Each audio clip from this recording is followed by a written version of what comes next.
Number 10. Economy and agriculture. The ancient Sumerians had an economy primarily based on agriculture, and with the Tigris and Euphrates rivers providing essential resources for cultivation, Sumerians were also among the first to develop advanced irrigation systems. They constructed canals and dikes in order to control the flow of water from the Tigris and Euphrates rivers, allowing them to cultivate crops in the fertile soil of Mesopotamia. This innovation greatly increased agriculture productivity, and Sumerians engaged in trade both with Mesopotamia and with regions farther afield. Cities like became major trade hubs, facilitating the exchange of goods such as textiles, metals, grains, and pottery. Trade routes connected Sumer and other ancient civilizations, including the Indus Valley. Farmers engaged in planting, harvesting, and maintaining the irrigation systems, and in addition to free citizens, there were also laborers and slaves who contributed to the agriculture workforce. Number 9. Peck Island. A cursed island. How does that even happen? That's almost impressive. Peck Island, located in the Detroit River near Windsor, Ontario, revolves around the story of Hiram Walker.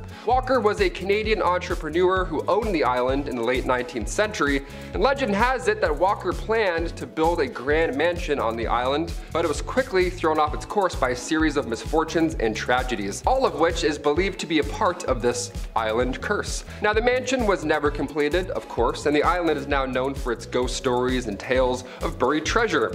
Yeah, you can't tell me that. You can't be like, oh, the island's cursed and forbidden, but also there's treasure there, so I don't know, may the odds be ever in your favor, I guess. Good luck. Number 8. Bela Lugosi's mirror. Best known for his role as Count Dracula, haunting off the bat, this mirror reportedly belonged to Lugosi, and it is said that he gazed into it frequently. Of course he did. It's a mirror. That's the only thing you can do. That's not exactly the crazy part. The crazy part here is after his death, the mirror is believed to have passed through various hands, with each owner experiencing disturbing occurrences, suggesting that the mirror may in fact be haunted. A haunted mirror, you're like, ah, it's me, it's my face. I just roasted myself, I guess. These events have led to a legend that Lugosi's spirit, or something connected to him, is stuck inside the mirror. Do we break it and then release him? Do we not break it? Is that bad luck? What do we even do at this point? I don't know. Do you believe in a haunted mirror? Just cover it up. Problem solved. Put a doily over it. I'm like, I'm good. Number 7. Haunted chairs of Belcourt Castle. Haunted chairs, that's awesome. That sounds like the haunted mansion in real life, zipping around your house. That's amazing. The haunted chairs of Belcourt Castle in Newport, Rhode Island. They have a history of paranormal lore, if you want to call it that. That's the lore right there. A chair moves sometimes. It's a safety hazard really at this point. Watch your step. Built in 1894 by Oliver Hazard Perry Belmont, a really long name, the castle is known for its collection of antiques and artifacts, all that smell incredibly great and old and dusty and horrible to breathe in, including several chairs that are said to be super haunted. Everything else is just old and fine, but the chair's demon in that chair for sure. Visitors and staff have reported feeling a force pushing them out of these chairs, which I know must be frightening when you're sitting there, but when I think of that, it's hilarious. It's now a cartoon. Whoa! Baker's haunted wedding dress. Normally wedding dresses are reminders of the best day of your life, right? You look at it, you're like, yes, I was there, we're in love, awesome. At least that's what they're supposed to feel like. When it comes to the Baker's wedding dress, there's nothing but terror. Yeah, all in those laces right there. You zip it up, it's horrible in the back. In 1849, Anna Baker, a rich young gal from a rich Pennsylvania family, fell in love with a low-class iron worker. And her father did not want her to marry a man from the lower class, because how dare she do that, right? Ugh. He forbid the wedding, all that stupid old stuff, but unbeknownst to the father, Anna had already bought a dress. She was excited, she was in love, she was committed, alright?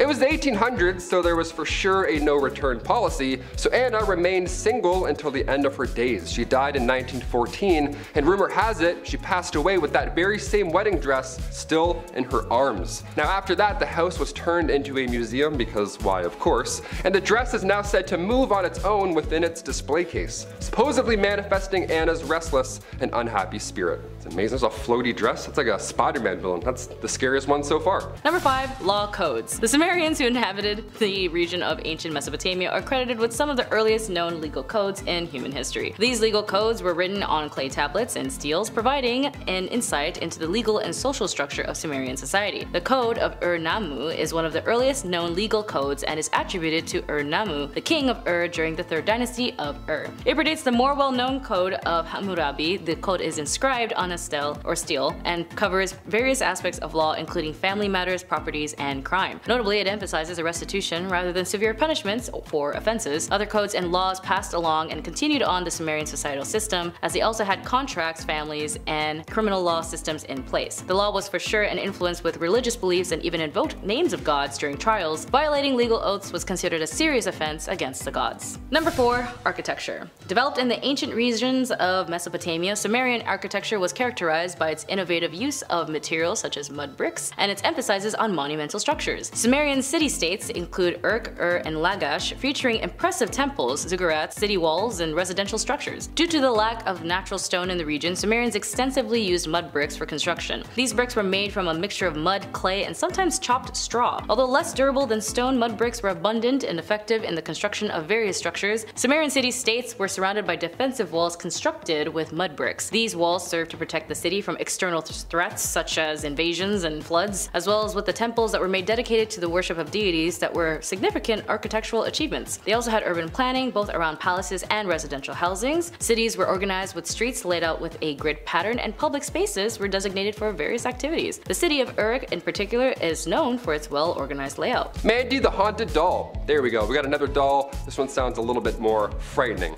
Apparently the most malicious entities on the planet take the form of a doll. Who knew?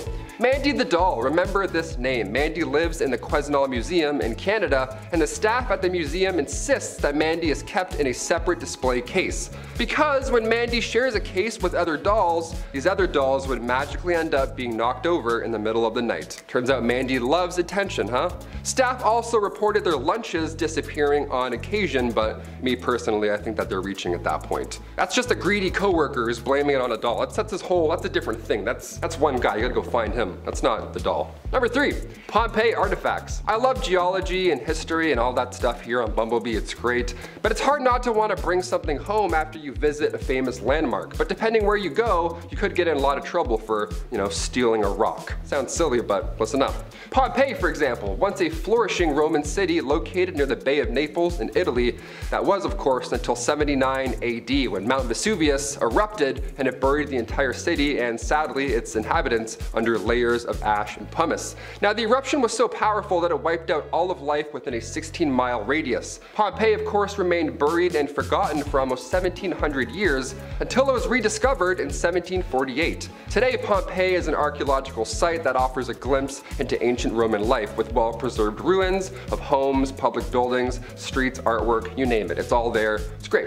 And there's a great amount of people who steal from this ancient landmark. Because of course there are. How to get cursed 101. This is how you do it. Tourists would steal fragments of monuments, literally pieces of the city, put it in their pocket and go home. But every year, roughly 100 packages get sent back to the archaeological superintendents, and most of them are accompanied with a letter explaining the bad luck that occurred with this piece of rock that they stole. So don't take things that don't belong to you. Alright, cheers. Number 2, the Anguished Man. I mean, first of all, aside from its dark history, who would be able to look at this and have this hanging up in their home? This is terrifying. Imagine this on your wall. That's from The Conjuring. That's a horrible thing to look at. I would take that down immediately.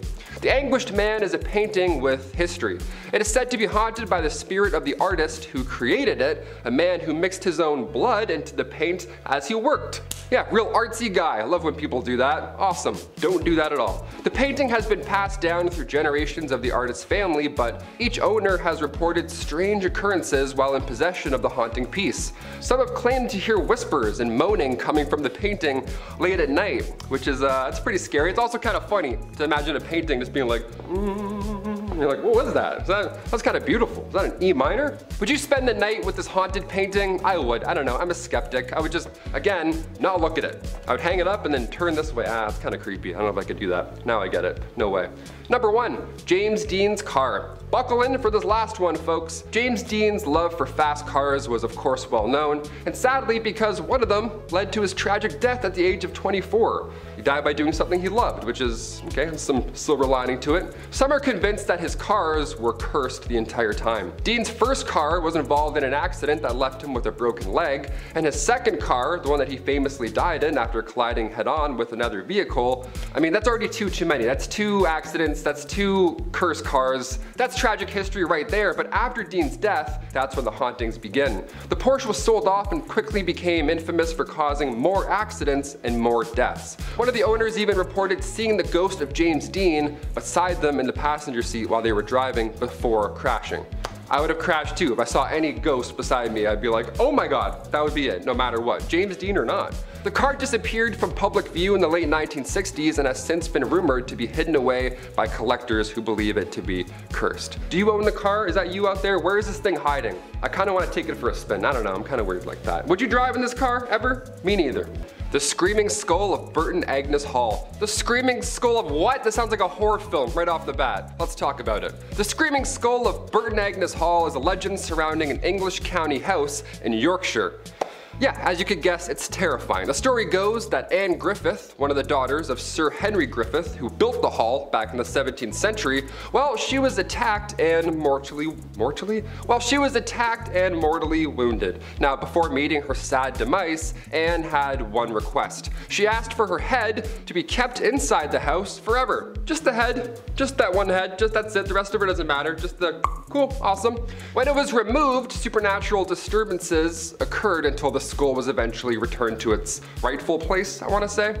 It's said that if the skull is removed, eerie noises and disturbances plague the hall. So, yeah. Oh, I shouldn't touch the mummy head from the 17th century? Ah, damn it. Number 9. Religion. When it came to religion in this region at this time, the ancient Sumerians believed in an anthropomorphic polytheism, or many gods in human form. Each were specific to the regions and the city-state that they were from, and the core pantheon include An, who represented heaven, Enki, who was the healer and friend to humans, Anana, representing the love of war, Utu the sun god, and Sin the moon god. They also had an entity that opted in spells named Enlil, who ensured spell spirits to obey. An is considered one of the oldest gods in early human deity history. Number 8. Education. Most education took place in a temple associated with a priest. Education for wealthy families studied and worked from the sun up to the sun down. Sumerians only focused on studying complex grammar and practicing writing. Most, if not all, Sumerian students were male. The greater part of the students came from more of a wealthy families, as the poor could hardly afford the cost and the time, which prolonged education demand. Sumerians created the first known formal education system, and the teachers, or priests, sometimes both, were called umia, which was also called experts. Education was the first established for the purpose of training scribes and the person who writes the books or documentations by hand as a profession and helps keep track of the records. This was very necessary to satisfy the economic and administrative needs of the land, primarily of course those who are of the temple and the palace. This continued to be the major aim of the Sumerian school throughout its existence. However, in the course of its growth and development, it came to be the center of culture and learning in Sumer. Number 7. Writing system. Speaking of education, let's dive into the writing system. Cuneiform is a script characterized by wedge-shaped marks made on clay tablets. The term cuneiform is derived from the Latin word cunus, which is wedge, and forma, which is shape. Sumerian cuneiform is one of the earliest examples of this script. Sumerians primarily wrote on clay tablets using stylus made of reed, and the tablets were then baked or dried to preserve the inscriptions. The use of clay as a writing surface was abundant in the region and contributing to a widespread use of cuneiform. While the clay tablets were the most common writing surface, Sumerians also used other materials such as stone, metal for inscriptions. However, these materials were less common than clay. As Sumerians interacted with neighboring cultures, cuneiform was adapted for writing in multiple languages, and so they also became bilingual. Sumerian cuneiform was also used to write in Sumerian, but also employed to write with Akkadian, and a Semitic language spoken in the region, which led to, of course, as I mentioned, bilingual texts. Number 6. Inventions. From the writing invention as we know now as cuneiform, they also invented the wheel, a groundbreaking development that had profound impact on transportation and technology. The wheel was initially used in the creation of pottery, but later found applications in carts and wheeled vehicles, as well as irrigation systems, urban planning, early calendar systems, and mathematics. Sumerians engaged in complex mathematical calculations for tasks like surveying land and conducting trade. They also built boats and ships that could navigate the rivers and the Persian Gulf, facilitating commerce and cultural exchange. Number 5. Robert the Evil Doll. First of all, Robert, it's not a scary doll doll name, but don't let it fool you, okay? This guy here, just as bad as Annabelle. A man named Rob Otto, he was given a doll that looked a lot like him, alright? This is how the story begins.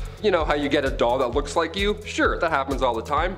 One of his servants who didn't like him made this doll for him. Yeah, you already know where I'm going with this one. It was a voodoo doll, right? Of course. Why would you accept this? This is obviously a trap. Neighbors would hear Robert talking to this doll. Robert and Robert, the podcast. Tune in. Awesome. Now, after Robert's death, the new owners of the house found that same doll in the attic, still there.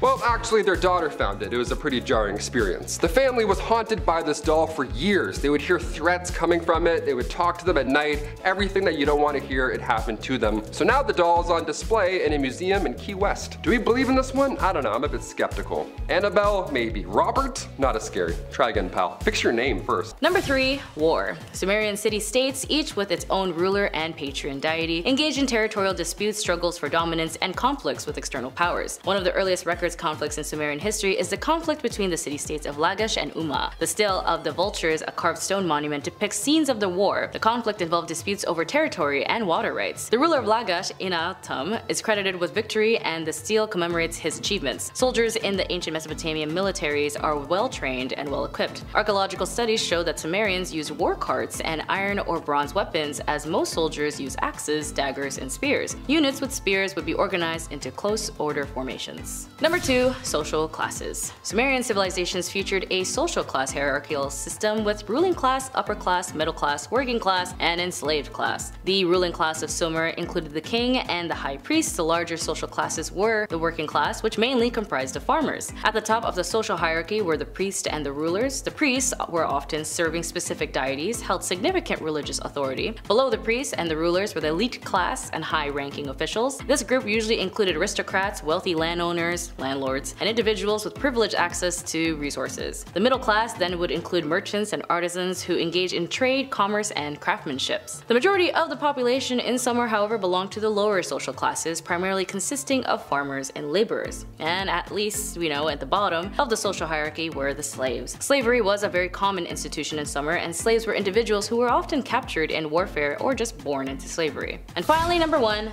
myths, or mythology. In relation to the religion classes and tales told of the gods and goddesses, it includes a lot of storytelling that these myths shaped and influenced the Mesopotamian people. If you've seen the Marvel movie Eternals, they had a South Korean arm wrestler and amazing actor Don Lee play the legendary Gilgamesh. The Epic of Gilgamesh was also best known out of all ancient Mesopotamian heroes. Numerous tales in the Akkadian language have been told about Gilgamesh, and the whole collection had been described as an odyssey of a king who did not want to die. Most scholars agree that the Epic of Gilgamesh exerted substantial influence on the Iliad and the Odyssey, 2 epic poems written in ancient Greek during the 8th century BC. Number 10.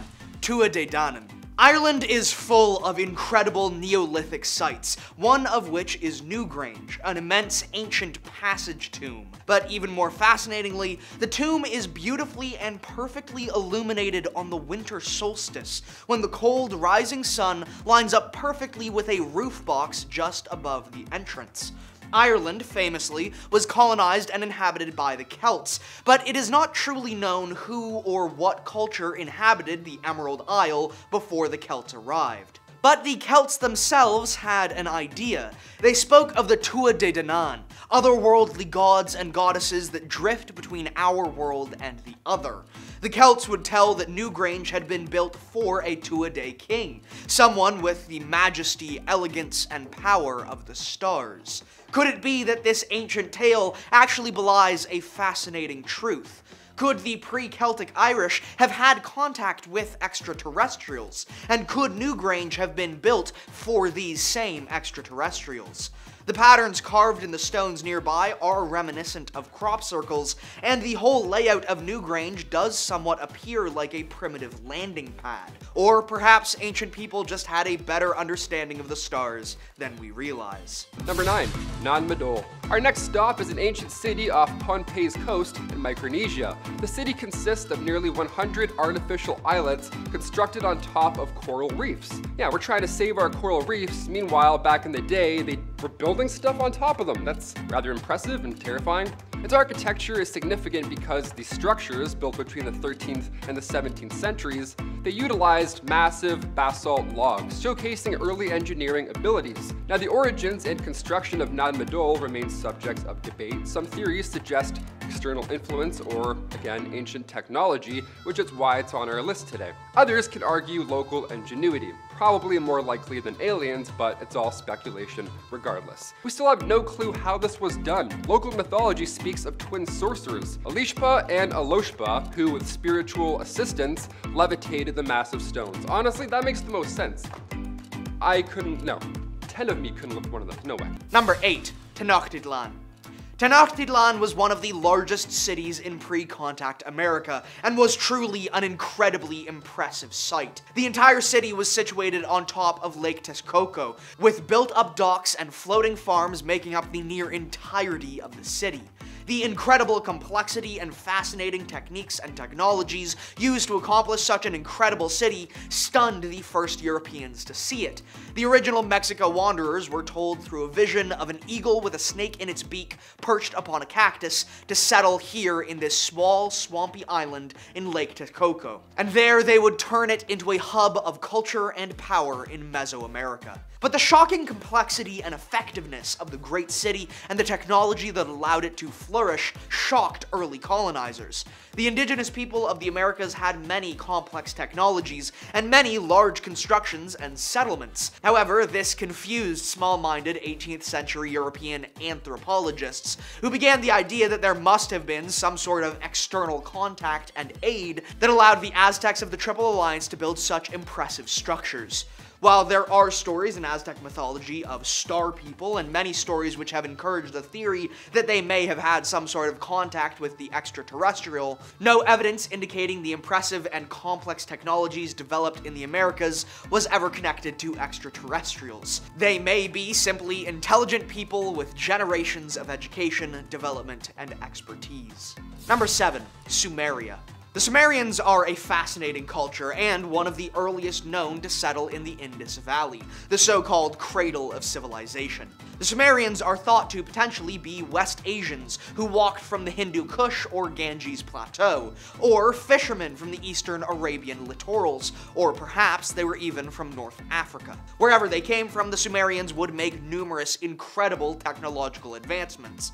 They invented the plow, irrigation, saws, other tools, and much more. This more advanced agriculture also allowed the Sumerians to develop a food surplus, which led to the first concepts of trade and taxation. Writing was then developed to record trade and storage records, and arithmetic, geometry, and commercial production would grow and flourish into being. There are a vast number of complex reasons and variables that led to the Sumerians achieving all of these discoveries first. Or, maybe it was aliens who taught them how to write. Number 6, Seahenge. Seahenge was first discovered in 1998 when beachcombers discovered the strange stump at the site's center.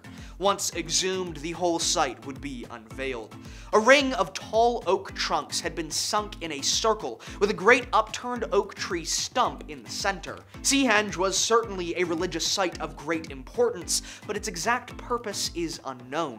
Every tree in the henge was felled in 2049 BCE, giving us a stunningly precise view into when this construction was built. The construction took a serious, concerted effort and used some 50 bronze axes. These axes would have been incredibly rare and incredibly valuable at the time, indicating, again, the great importance of this site. In recent years, the past century or so, the coast of England has had many strange UFO and USO sightings. Could it be this Seahenge was a place of contact and communication between ancient humans and alien life? Number 5, the Gosek Circle. Since we're all looking into the cosmos for answers, let us now take a look at the Gosek Circle. It's not a great pyramid ascending towards the gods, it's actually rather simple. The Gosek Circle was discovered in 1991 when archaeologists were conducting a routine aerial circle around the town of Gosek, Germany. Now they saw below them an undiscovered 75-meter wide circle cut through at 3 different points. Now when excavation began later in 2002, they discovered these carved circular rings were aligned with the sunset and sunrise. So many believe this was an ancient solar observatory, but considering the fact that the Göbekli Circle dates back to 4900 BC during the European Neolithic, this means that this ring is older than the Egyptian pyramids. That's fascinating. When I was in school, they always talked about the pyramids being the oldest thing from ancient humans. It's like, no, you missed about 10, actually. The discovery of a headless skeleton with deliberate cuts in their bones also suggests that this may have been a place of sacrifice. Yeah, yikes. It was beautiful, but it was also kind of disgusting. Beautiful on top and disgusting on bottom, I guess. I don't know. Number 4, Paracas. The Paracas culture was an Andean civilization that lived on the coast of Peru. The Paracas were incredibly accomplished artists, with highly complex pottery and textiles which use a vast variety of construction and dyeing techniques. But that is not all that makes them such a fascinating culture. They also had highly complex burial practices, with large necropolises, shaft graves, and complex wrappings and burial procedures. But that's not what suggests alien contact. No, what suggests alien contact are the massive geoglyphs, designs and patterns carved into the very earth itself, which can span kilometers of desert and are only visible in their entirety from an aerial point of view. The Nazca lines are far more famous, but the Paracas glyphs predate them by some 1,000 years. The Paracas also constructed their glyphs in more places than just the flat desert, typically on hillsides. Could these be some sort of communication system with an advanced alien civilization? Or are humans just very creative and bored? Number 3, Kerma. Kerma, located in present-day Sudan, was a Neolithic and Chalcolithic city that would become an ancient metropolis. At its peak, Kerma was home to over 10,000 people, and was likely the royal hub of control for the Kerma people. But Kerma, the city, while large and housing thousands, was much more of a necropolis than a metropolis. A large and fascinatingly designed cemetery took up a large section of the city and entombed some 30,000 graves. These cemeteries were arranged in strange clumps, with larger graves in the center surrounded by smaller graves, indicating social stratification and connections. But the size, complexity, and incredible longevity of Kerma has caused some of the more conspiratorial researchers to begin pointing fingers at aliens as an explanation for the complexity. Number 2, the Sajama Lines. The Sajama Lines were rediscovered in the 1930s in the Sajama Natural Park in Bolivia. Now, it's a massive network of straight lines and geometric shapes, and it's stretching over 20 kilometers over the surrounding landscape. This is our biggest one on the list. This looks like a crater on the moon almost. There's lines shooting out of it. It almost looks like some sort of ancient highway. I don't know. It's really hard to look at. Maybe I'm crazy, but we're at number 2, okay? Let's get weird for the last parts. Some experts believe that the Sajama lines were used for astronomical observation as they are aligned with the movements of the sun, moon, and the stars. That's both impressive and terrifying, right? Is this like some UFO airport? What am I looking at right now? Number 1, Ptolemaic Egypt. Egypt has long been considered one of the most extraterrestrially influenced cultures in ancient history. Ancient Egypt has a vast timeline spanning from the pre-dynastic period, some 5,500 years ago, to the Roman period, which ended some mere 1,400 years ago. The Ptolemaic period was the one immediately before the Roman period, and is special because of a certain monument that was constructed. Hathor Temple at Dendera was constructed, and a strange series of reliefs were inscribed, which archaeologists have interpreted as a creation myth for the Egyptians put to stone. But many in the modern day have seen these reliefs and interpreted something else. These people instead see Horus holding something akin to a light bulb, with a filament, wire, casing, and all necessary components. Experts have said this is a case of rationalizing the past with our own modern biases. UFO enthusiasts believe this is concrete evidence of ancient contact with the Egyptians. Number 10, Gigantia. Located in Malta's Gojo Island, Gigantia is among the world's oldest freestanding structures. It predates Stonehenge and the Egyptian pyramids, so it's pretty old. Discovered in the early 19th century, these megalithic temples date back to 3600 to 3200 BC. According to local mythology, the temples were built by giants, hence the name Gigantia, which translates to giantess tower. Now, the legend behind this fascinating ancient site tells us of a giantess who, after eating bread beans bore a child and then built these temples herself. Now, the way the story is told, the giant had to hold on to her child the entire time, so this giant had to have built this all with one arm. That's super impressive. I can't even hold my arm up in class for longer than 5 minutes, let alone build a temple. That's amazing. The site reflects the architectural and artistic prowess of Malta's prehistoric people. Now, many historians are of course baffled because, as beautiful as this sounds, I don't know one person who could do this, giant or not. That's why many believe that these ancient civilizations had some sort of aid by either extraterrestrials or some sort of advanced technology that we have not found yet. So, yeah, hot start. There we go. Number 9. Cucuteni Tripilia. The Cucuteni Tripilia are a fascinating culture who established themselves in Southeast Europe, what we now consider the Balkans. The Cucuteni were present from the Neolithic to the Chalcolithic, from about 5500 BCE to 2750 BCE. But what makes the Cucuteni truly fascinating, beyond their intriguing art and pottery and other discoveries, was the discovery of their towns, cities more like. The Cucuteni had the most dense settlements in all of Neolithic Europe, the largest of which having had some 3,000 or more structures and likely housed between 20 and 45,000 people.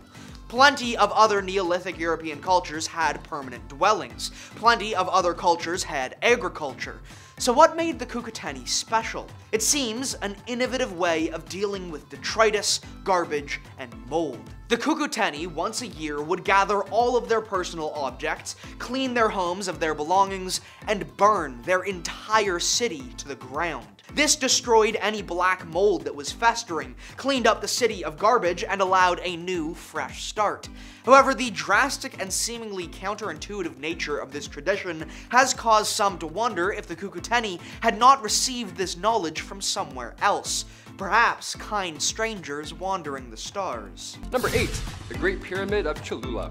If you're ever going to Mexico for a trip with your friends or whatever, convince everybody to go off resort for one day and go see the Great Pyramid. You can miss one pool party, alright? It's just one time. The Great Pyramid of Cholula is the largest pyramid in terms of volume. And yes, that means that it's even larger than Egypt's Great Pyramid of Giza. Now, the pyramid was believed to have been constructed in 4 stages, starting from the 3rd century BC. Its exact age remains debated. Historically, it was a religious and mythical center dedicated to the deity Quetzalcoatl. Now, over time, layers were added by following cultures, one on top of another, eventually being covered in vegetation entirely. Now, cut to the most recent times when the Spanish arrived. Instead of demolishing it, they built a church of Our Lady of Remedies on top. At this point, they were still unaware of the pyramid's full extent. Now, local legends suggest the pyramid was built by giants or gods. Another popular belief is that it holds a vast network of tunnels or a hidden chamber, so whoever's hiding in there, they buried themselves quite deep. It's not bad, we're never gonna find it. Number 7.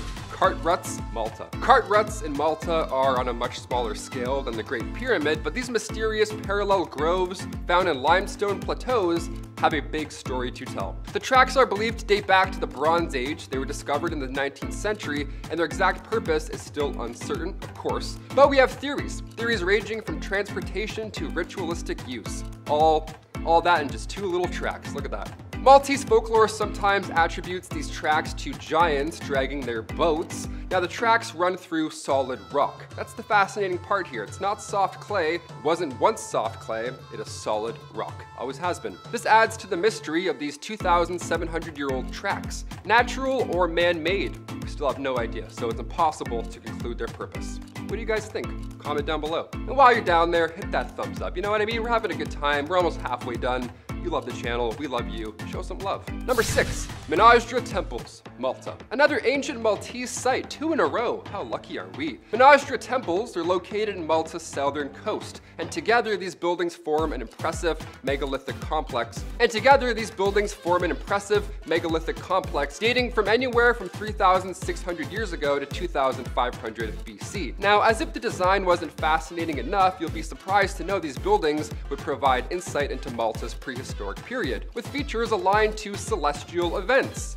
Okay. Local legends, influenced by the temple's monumental size, suggest that they were constructed by, you guessed it, giants, or by using mystical means. Aliens, I guess that's what that one means. The blend of real history and mythology surrounding Menastra showcases the enduring allure of Malta's ancient past. God, I wish I could just glimpse into the past. Just a little quick peek, that's it. I won't help because I'm not a giant, so I'm just gonna watch, but that's it. Number 5, Harappa. Also known as the Indus Valley Civilization, the Harappans were a fascinating culture based in modern-day Pakistan. The culture is named for the city of Harappa, an unusually large Bronze Age city that held at least 25,000 people. The city exists to this day, though it is significantly degraded. You may not be too surprised by this, the site is several thousand years old after all, but what if I told you this incredible archaeological site was used by the French and British in the 1800s for train track ballast? That's right, one of the largest Bronze Age cities which survived in shockingly good condition for 3,000 years or more was smashed to pieces by the British and French so they could build more railways. There are stories from these times of fascinating inscriptions, technologies, and indications of extraterrestrial contact littered throughout the city, but European greed and colonial drive would see all of these artifacts destroyed, ground up into train track ballast. Number 4, the Yonaguni Monument. Grab your goggles for this next one because we're going diving.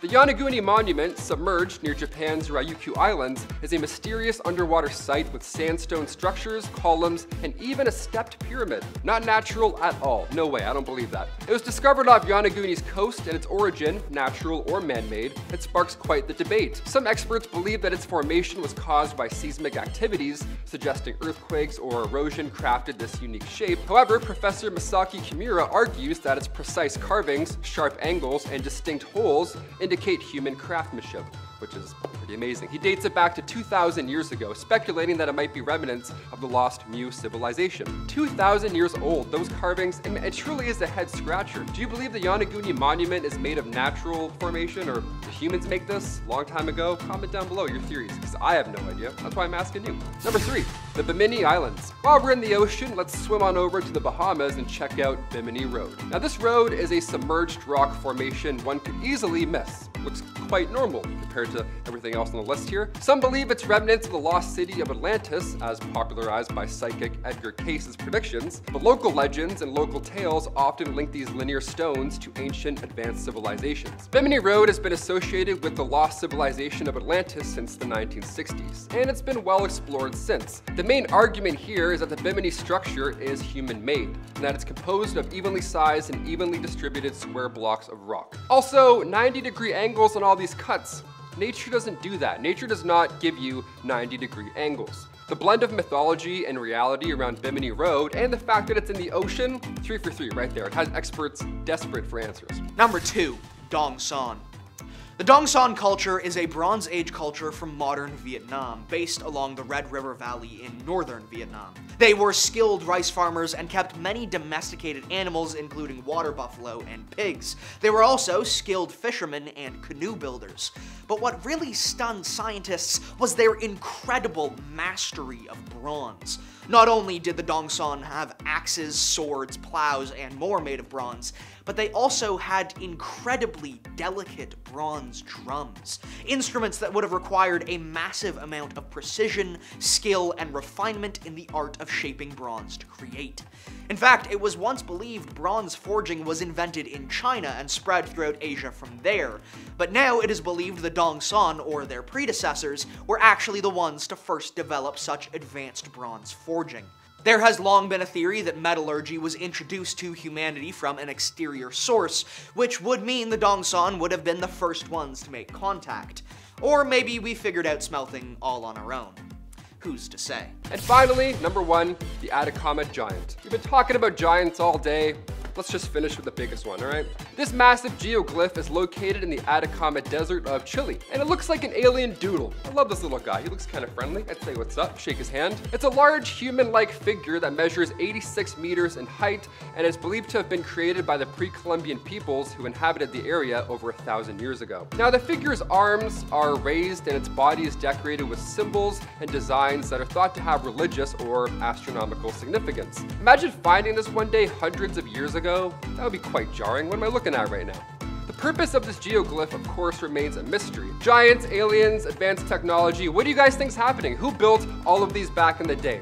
Comment down below all your thoughts and theories, and then I'll come back and read them out loud, and we'll all put on our tinfoil hats together and believe. Number 10, Road to El Templo. It's not Road to El Dorado, although it would be cool to assume the movie made by DreamWorks predicted the whole map with a snake statue leading Miguel and Tulio to the great city. But actually, in March 18, 2023, archaeologists were surprised to find a serpent sculpture which served as a guide from the El Templo in Yucatan, Mexico.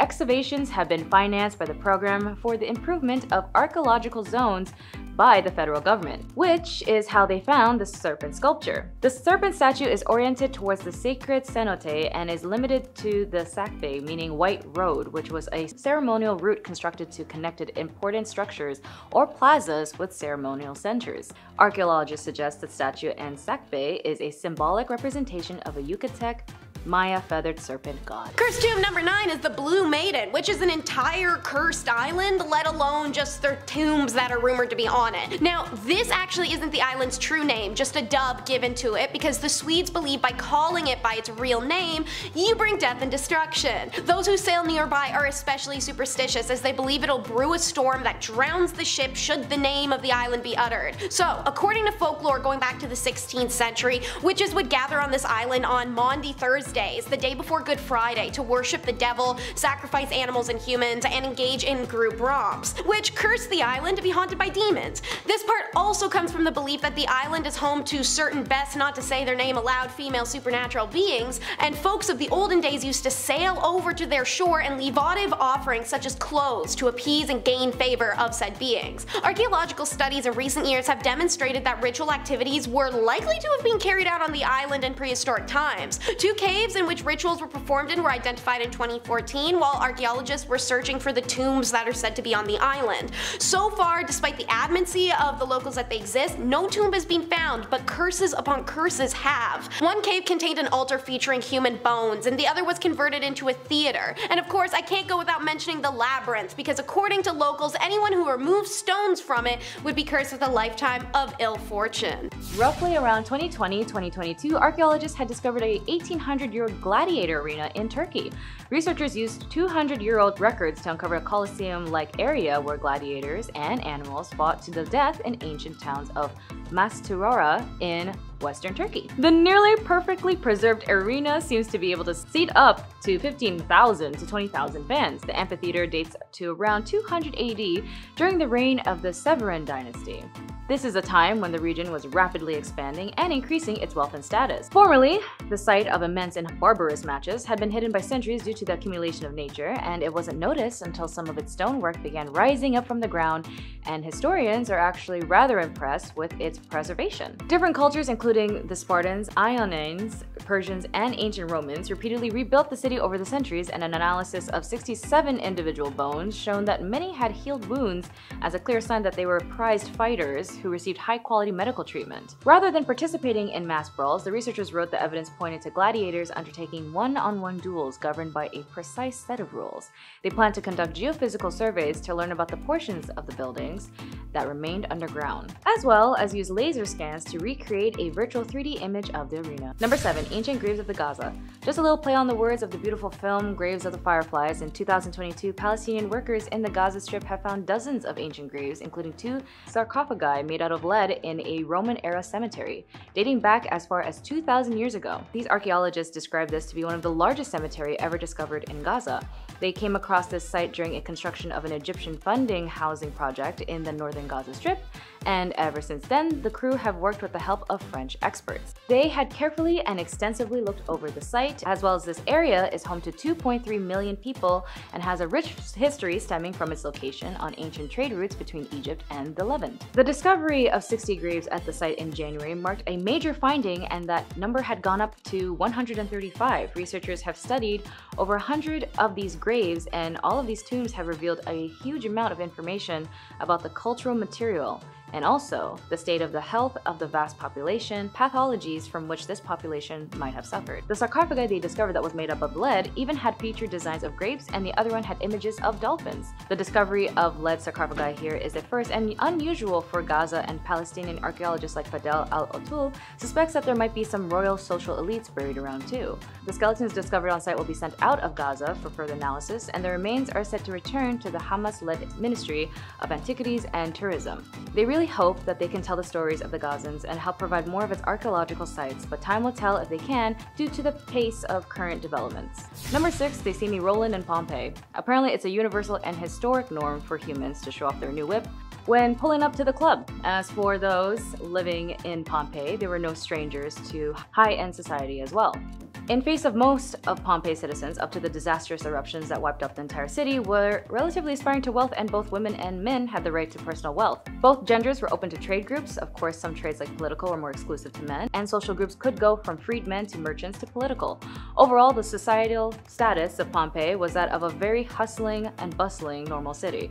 And so with that being said, the satyr and nymph designs, ropes with flower decorations, and high iron wheels were all chariot characteristics during an archaeological exploration in Pompeii. The ceremonial chariot was considered a luxurious ride compared to others commonly seen during the time about 2,000 years ago. To some scholars, they even noted that this ride is a Lamborghini chariot at the time, used to transport the elite to ancient events and festivals. The luxury and the amazing preservation of the chariot on the site left the archaeologists amazed.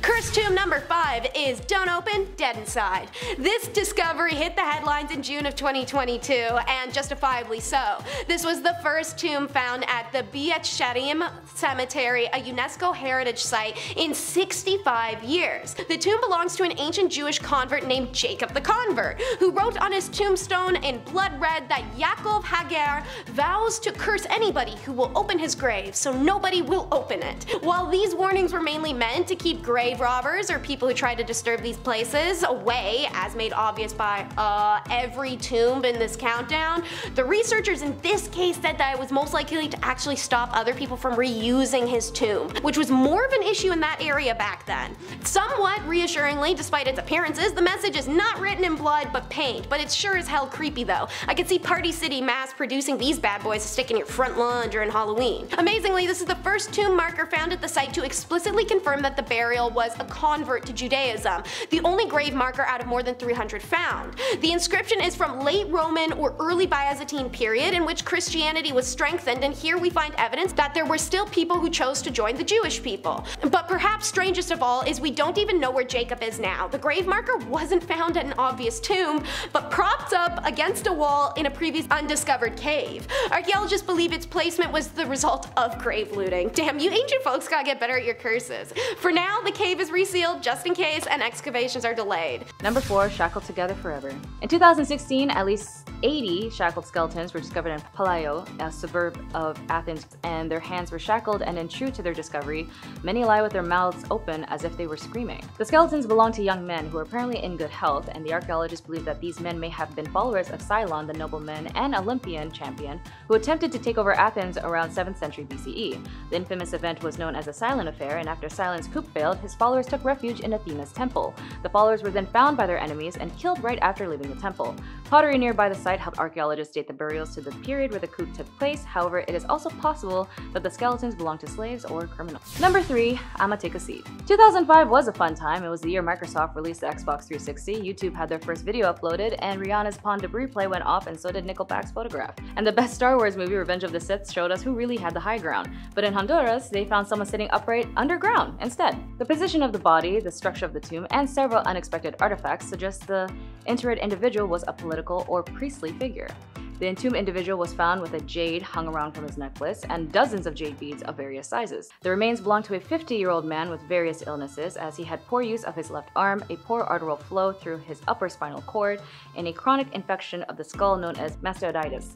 The tomb was also quite unexpectedly inside a temple far away from Copen's ceremonial center, the Acropolis, where most important figures were buried. Cursed tomb number 2 is Hegra. Well, it used to be called Hegra, now it's Madin Saleh, the most famous ancient site in Saudi Arabia and the first to be included in the World Heritage List. You may be thinking, this is kind of giving a Petra vibe from the visual, and you're absolutely right to believe so. Hegra was built by the Nabatean people who built Petra, and 131 tombs are carved out of solid rock the same way that society was, complete with decorations, inscriptions, and water wells. Sadly, there's not much information about the site, and what we do know comes from about 50 inscriptions found inside the tomb, one of which dictates the site was inhabited for at least a century longer than that was previously thought. But it's curse time, baby, so where does one factor in?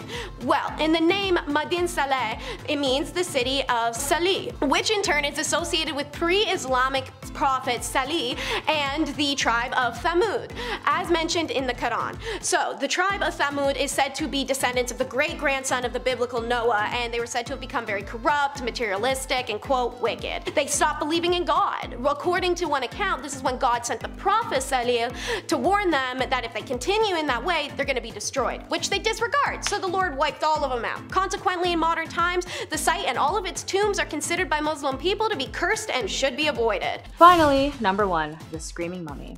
His name starts and ends with just E. When he was discovered in 1886 by the head of Egypt's Antiquities Service, Man E was found in a plain coffin wrapped in sheepskin. However, his hand and feet were bound, and probably the most terrifying part was the fact that his face was frozen, kind of looking like he was screaming. Due to the way his face and his body was contracted, the scientists believe that Man E might have been poisoned or buried alive. Whatever the cause, the man was definitely in pain when he died. Also, he was not mummified in the traditional way, and still all of his internal organs were still there. There are some odd suspicions of who this body belonged to, as some experts might even suggest it could be Prince Pantaware, where the son of Ramesses III was part of a conspiracy where his mother, part a coup against his father. Conspirators back then were typically caught and gotten rid of, but whoever this mummy was, his expression was captivated all over the world. Cursed tomb number 10, Serbian gold. Well, maybe that's not an accurate title, rather it's Roman gold in Roman tombs in Serbia. So, the Vinimaxium archaeological site found in the former Roman province of Moesia Superior is full of temples, streets, squares, palaces, baths, and apparently cursed tablets too. The tomb unearthed, however, wielded the first known golden cursed tablets of Serbia. Their inscriptions are long forgotten Greek and bear strange mystic symbology correlating with gods and demons to unleash death, punishment, and ill health on enemies. Now, Roman cursed tablets were usually thin hammered lead sheets, or sometimes even wood or stone. These silver and gold tablets are rarities, and Miomir Korak, the chief archaeologist at site, stated, according to my knowledge, such tablets have never been found inscribed in gold anywhere. According to the Roman customs, gold was never put into graves. Written in, as mentioned, illegible ancient Greek, the most that's ever been decoded is, let all the forces and demons help that ... While the precious artifacts may not reveal anything else, their existence reveals the changing religious landscape of the civilization, in which Christianity was taking over the old pagan religion, but the pagan practices had not yet been abandoned. Opposing deities appear on these tablets, as if invoking both Christ and Antichrist today, or Christ and pagan gods, and that is weird. This shows us that the process of converting to Christianity was slow, said Korak. Archaeologists have also found Christians and pagans buried together, and this suggests for at least a time they were living in harmony and tolerance here. For now, the tablets in their tombs' true curse, however, will remain a mystery. Number 9, coming to Egypt. It's no surprise that when the Romans and Egyptians interlinked with one another as major civilizations, they would also trade among themselves the riches as well as the religions that guided their traditions for many centuries. In an article that was released in April 2022, archaeologists were impressed to discover an entire temple dedicated to Zeus in the northern western Sinai Peninsula in Egypt. Discovered at Tel El Farma site, the temple was noted as Zeus Cassios, or just referring to temple for Zeus the god of the sky in Syria's Mount Cassios. The Supreme Council of Antiquities said that in 1910, French Egyptologist Jean found engraved blocks suggesting that a temple once stood in the area, but it wasn't until recently until they noticed the columns that stood 25 feet tall and lintel had been used to build the temple's gate. Inscriptions indicate that the structure was renovated by Roman Emperor Hadrian during the early 2nd century AD. Curse tomb number 8 is Nostradamus. If you knew what was to come, you'd probably curse your own corpse too.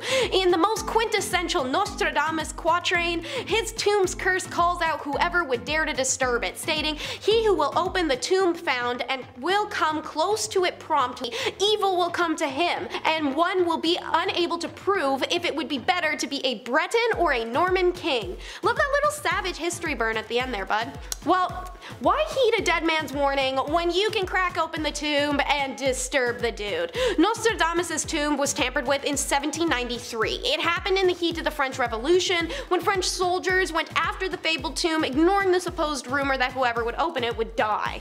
This is where the story gets a little fantastical. There's 3 or 4 variations of the same tale, and the location of the tomb is already groggy, so this could just be malarkey. It's said that the soldier who opened the tomb and looked down at the corpse for the first time since it was interred found a sign around Nostradamus' neck that predicted the exact date. Somehow, the story jumps to the soldier drinking wine from Nostra's skull, because why? And in some version picking it up and looking eye to eye. And then the soldier was immediately killed by a stray munition when that happens. While this is all unlikely, there's a lot of confusion with this tomb, and the guy was a known prankster, so who really knows what story is true? Cursed tomb number 7 is the Medusa sarcophagus.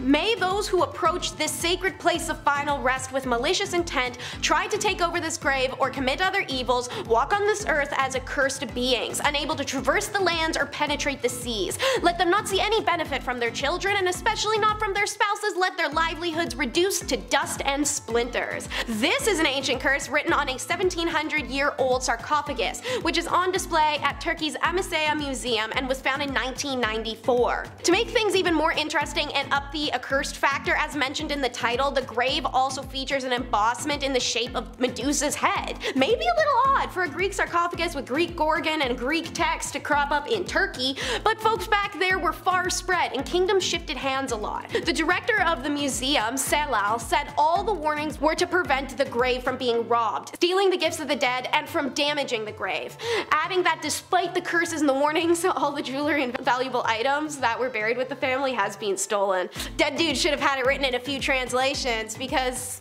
maybe that would have worked a little bit better for him. Cursed tomb number 6 is Amenhotep. Another classic. So for those who are unaware, Amenhotep's tomb is found in the Valley of Kings, and there a rather terrifying inscription warns that trespassers should not disturb the sleeping king, and that anyone who attempts to steal from the tomb will lose their earthly wealth, drown at sea, be burned to death in a fiery furnace, have no successors, no tomb, no funeral, starve to death. Oh, if that wasn't enough, they're also warned that their bones will perish. So not only is he cursing your living life, Amenhotep said F your afterlife as well, and deems that the curse will follow you into it. This isn't even the entire inscription either. There are more punishments that are hurled at any trespassers who dare to disturb the king. Luckily, at least in modern times, that curse doesn't seem to have done much harm. Number 5, Le Festin in Pompeii. Speaking of Pompeii, like all fancy restaurants, they all have their prized, renowned dishes that they all love to serve. And they don't just serve ratatouille, they actually serve rat to eat.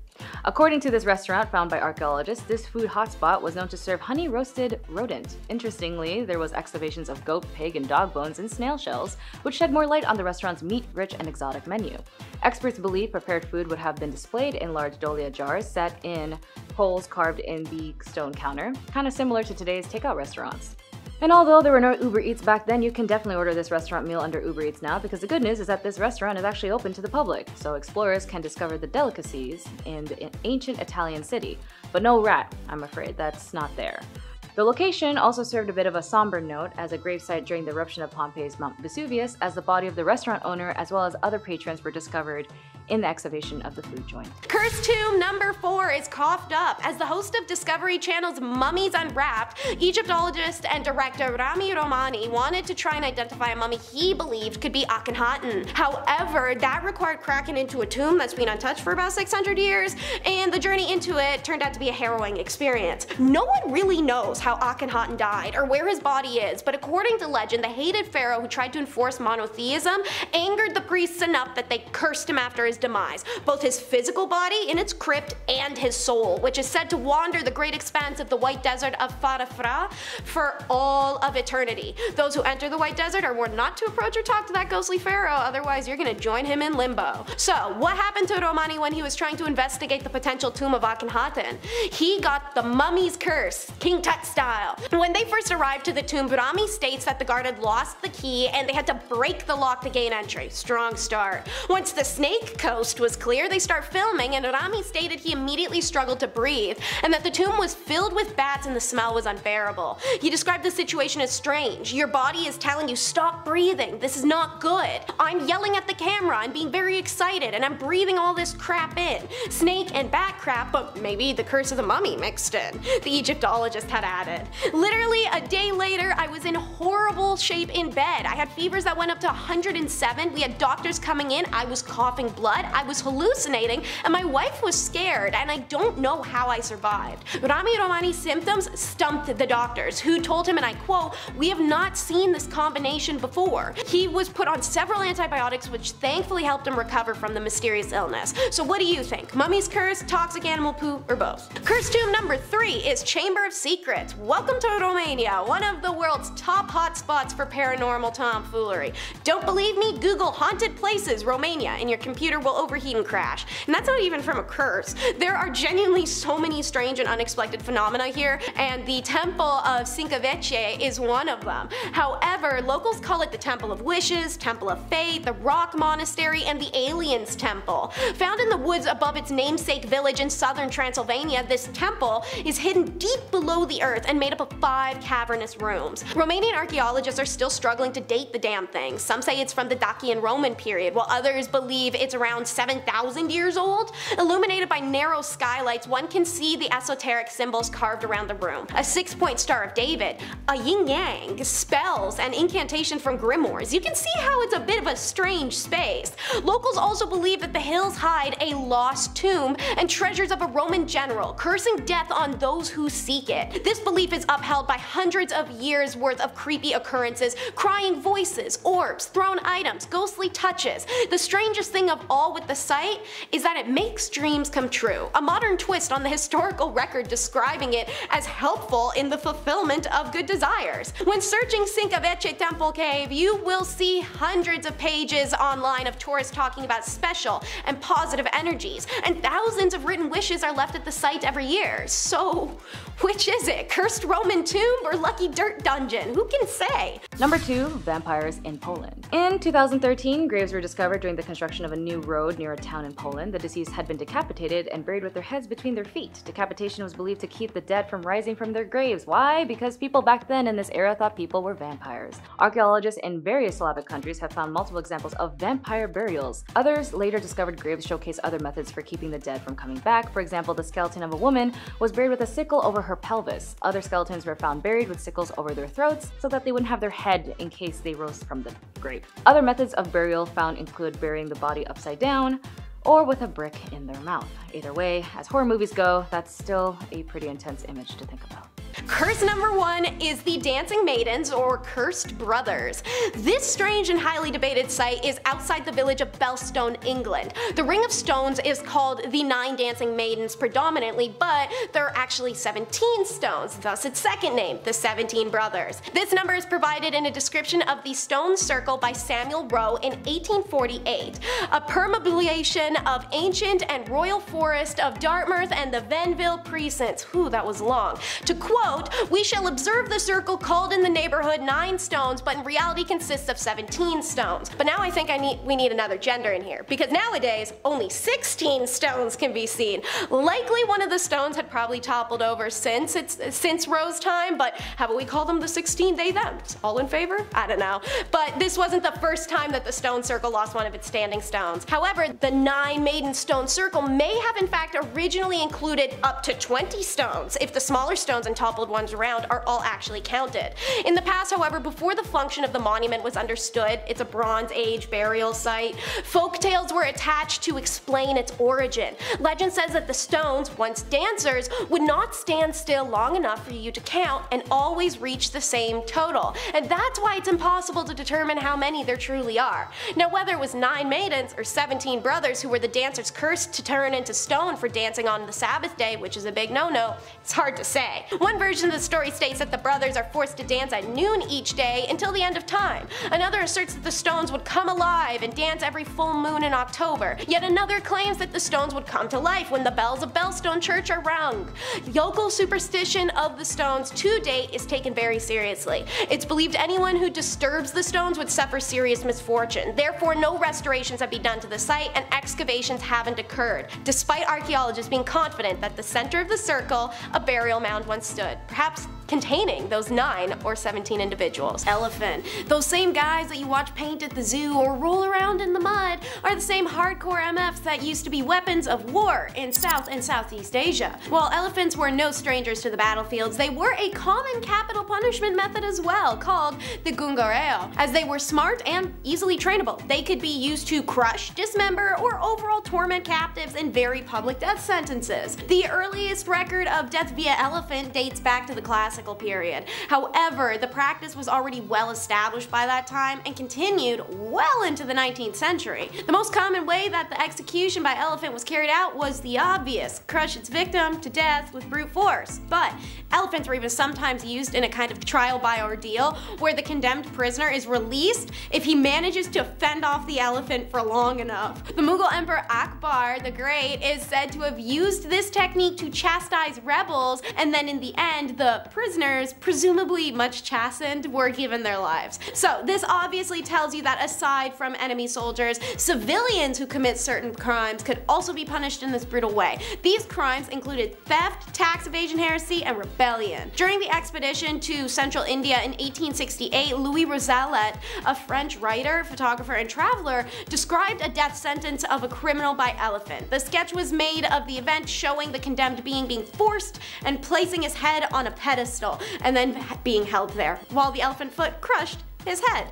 Yeah. Number 9, being restrained at night. Sadly, this isn't a sleepwalking trend of any kind, just a horrible reality. So starting off with some context, there were 2 main types of slaves, public and private. Public slaves, called servi publici, were owned by the Roman government. They might have worked on public building projects, for a government official, or in the emperor's mines. Whereas private slaves, or servi privati, were owned by an individual and worked jobs such as household servants, laborers on farms, and craftsmen. Now, household slaves were used for a number of jobs, acting as cleaners, cooks, and sometimes tutors. Slaves who worked in agriculture had a tough time, facing hard labor and receiving next to no basic life comfort. They were given the poor living quarters I talked about a moment ago, often chained at night so they wouldn't run away, and then given minimal food and clothing. Life was easier in towns, where slaves worked on construction and repair work, often in the public eye, allowing a greater chance of freedom. With that type of work, they also got very physically fit, which meant they could be sold as a gladiator, and a chance for glory. Punishment number 8 is pillory. This device was shared between a few nations. The Europeans loved this crap and used it on women constantly. As you may know from the BumbleBee videos, Top 10 Spine-Chilling Ways Women Were Punished in Medieval Times Part 1 and 2. If you haven't seen those, maybe go check them out on our channel and subscribe to the Hive while you're at it so you don't miss out on anything else. In pillory, the offender was compelled to stand in a public place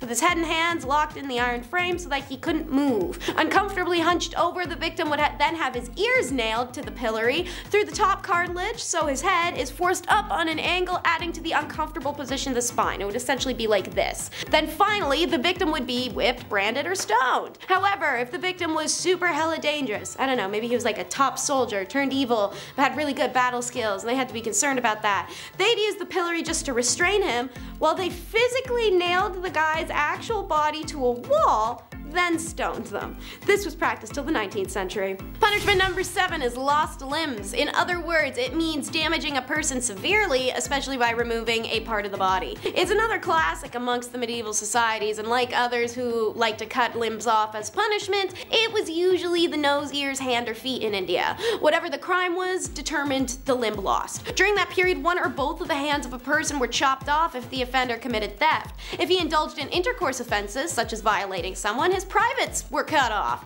That one still happens nowadays, just usually once the prisoner is already in jail.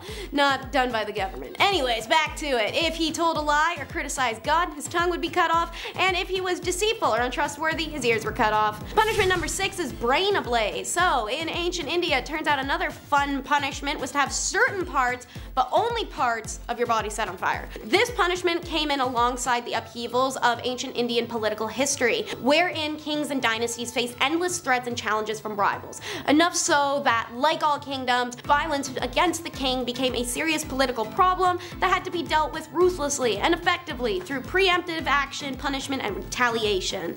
The punishment for one who reviles, spreads evil news about the king, or reveals council secrets is punished with tearing out the tongue, as forementioned.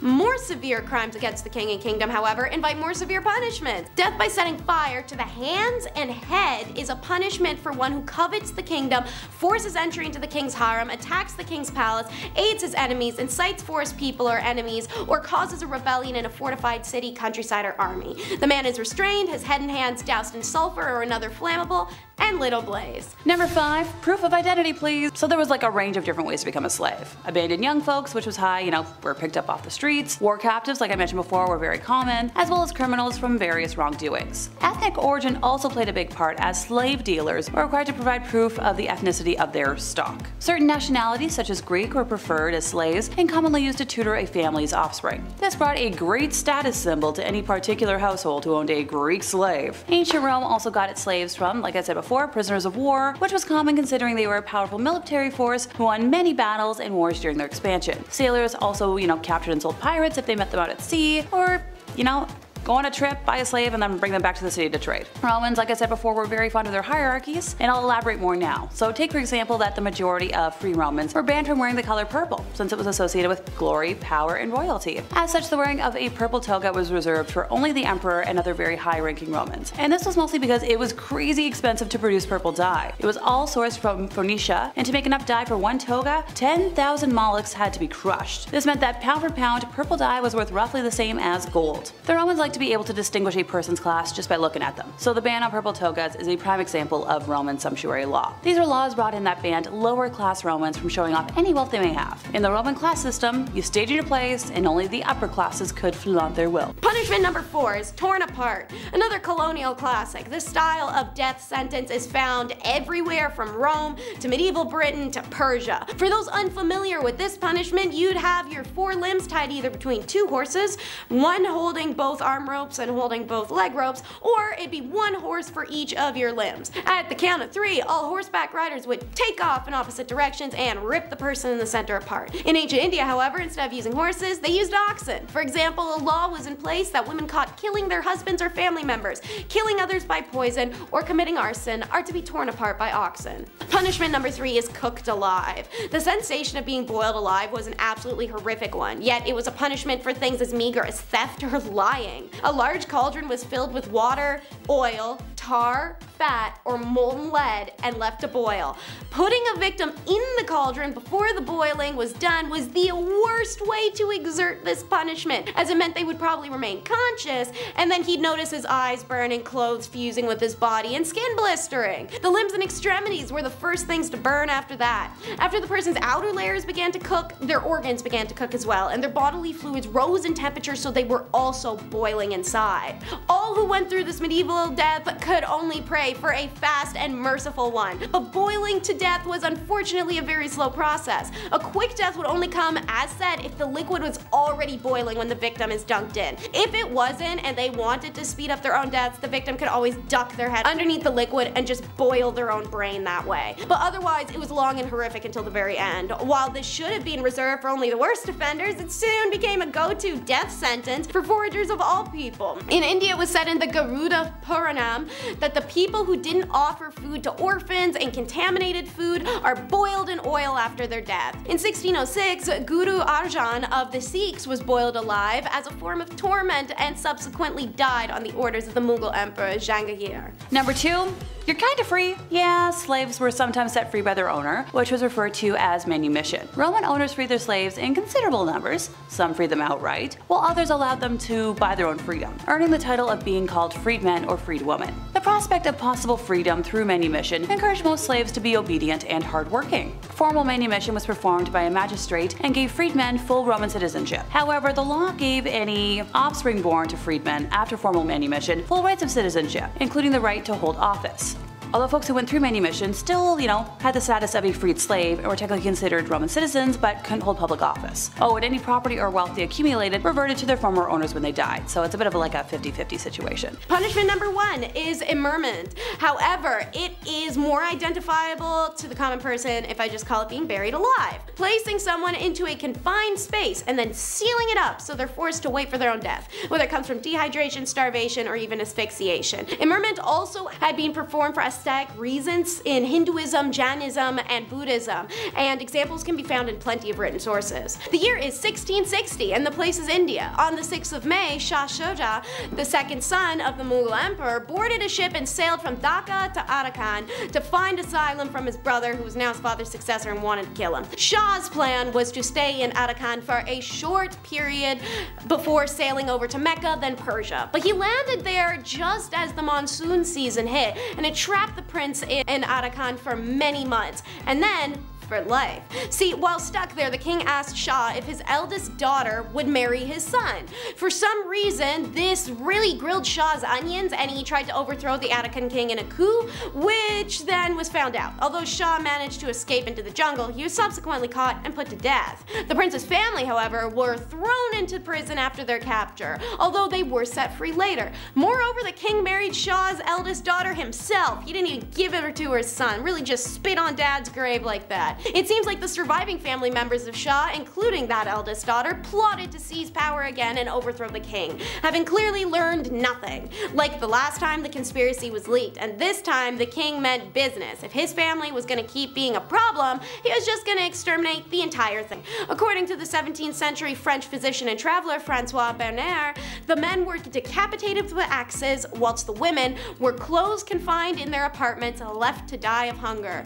All the windows and doors had been sealed. Even Shah's eldest daughter, now the king's wife, was not spared. Number 10, the size of their rooms. I live in one of the most expensive cities in Canada, possibly the entire world, but thankfully I get a pretty good bang for my buck when it comes to the size of my bedroom and what I pay in rent. I do have a friend who currently works on cruise ships, lives in a bunk bed and practically a glorified closet, and I have no idea how she does it. And compared to the slave bedrooms in Pompeii, her room actually looks pretty roomy. Recently, a tiny cramped room with 2 beds but only 1 mattress was discovered in a wealthy suburb some 2,000 feet north of the walls of the ancient Roman city, which was wiped out, nearly 2,000 years ago in AD 79. Interestingly, archaeologists say they found no evidence of grates, locks, or chains to restrain the room's inhabitants, which I'll elaborate on later, I promise. As well as the 2 beds, the room also contained 2 small cabinets and several urns and ceramic containers, in which the remains of 2 mice and a rat were found. These details once again underline the condition of precarity and poor hygiene in which the lower level of society lived in during that time, according to the culture minister of Italy. The first excavations at the Civita Giuliana villa were carried out between 1907 and 1908, although they kind of stopped for a bit and started up again in 2017 to deter robbers. And several relics have been found, including a ceremonial chariot and a stable containing the remains of 3 harnessed horses. Part of one of the beds in the newly discovered room was destroyed by a tunnel used by robbers to access another part of the villa, according to archaeologists. Officials said materials such as furniture and fabric had decomposed over the years after being covered by rock fragments, gas, and ash from Vesuvius, leaving a void in the debris. But when the area was filled with plaster, archaeologists were able to create casts to recover the original shape and contours of the long gone material, including the outline of a crumpled blanket left on the bed netting. So, punishment number 9 is branding,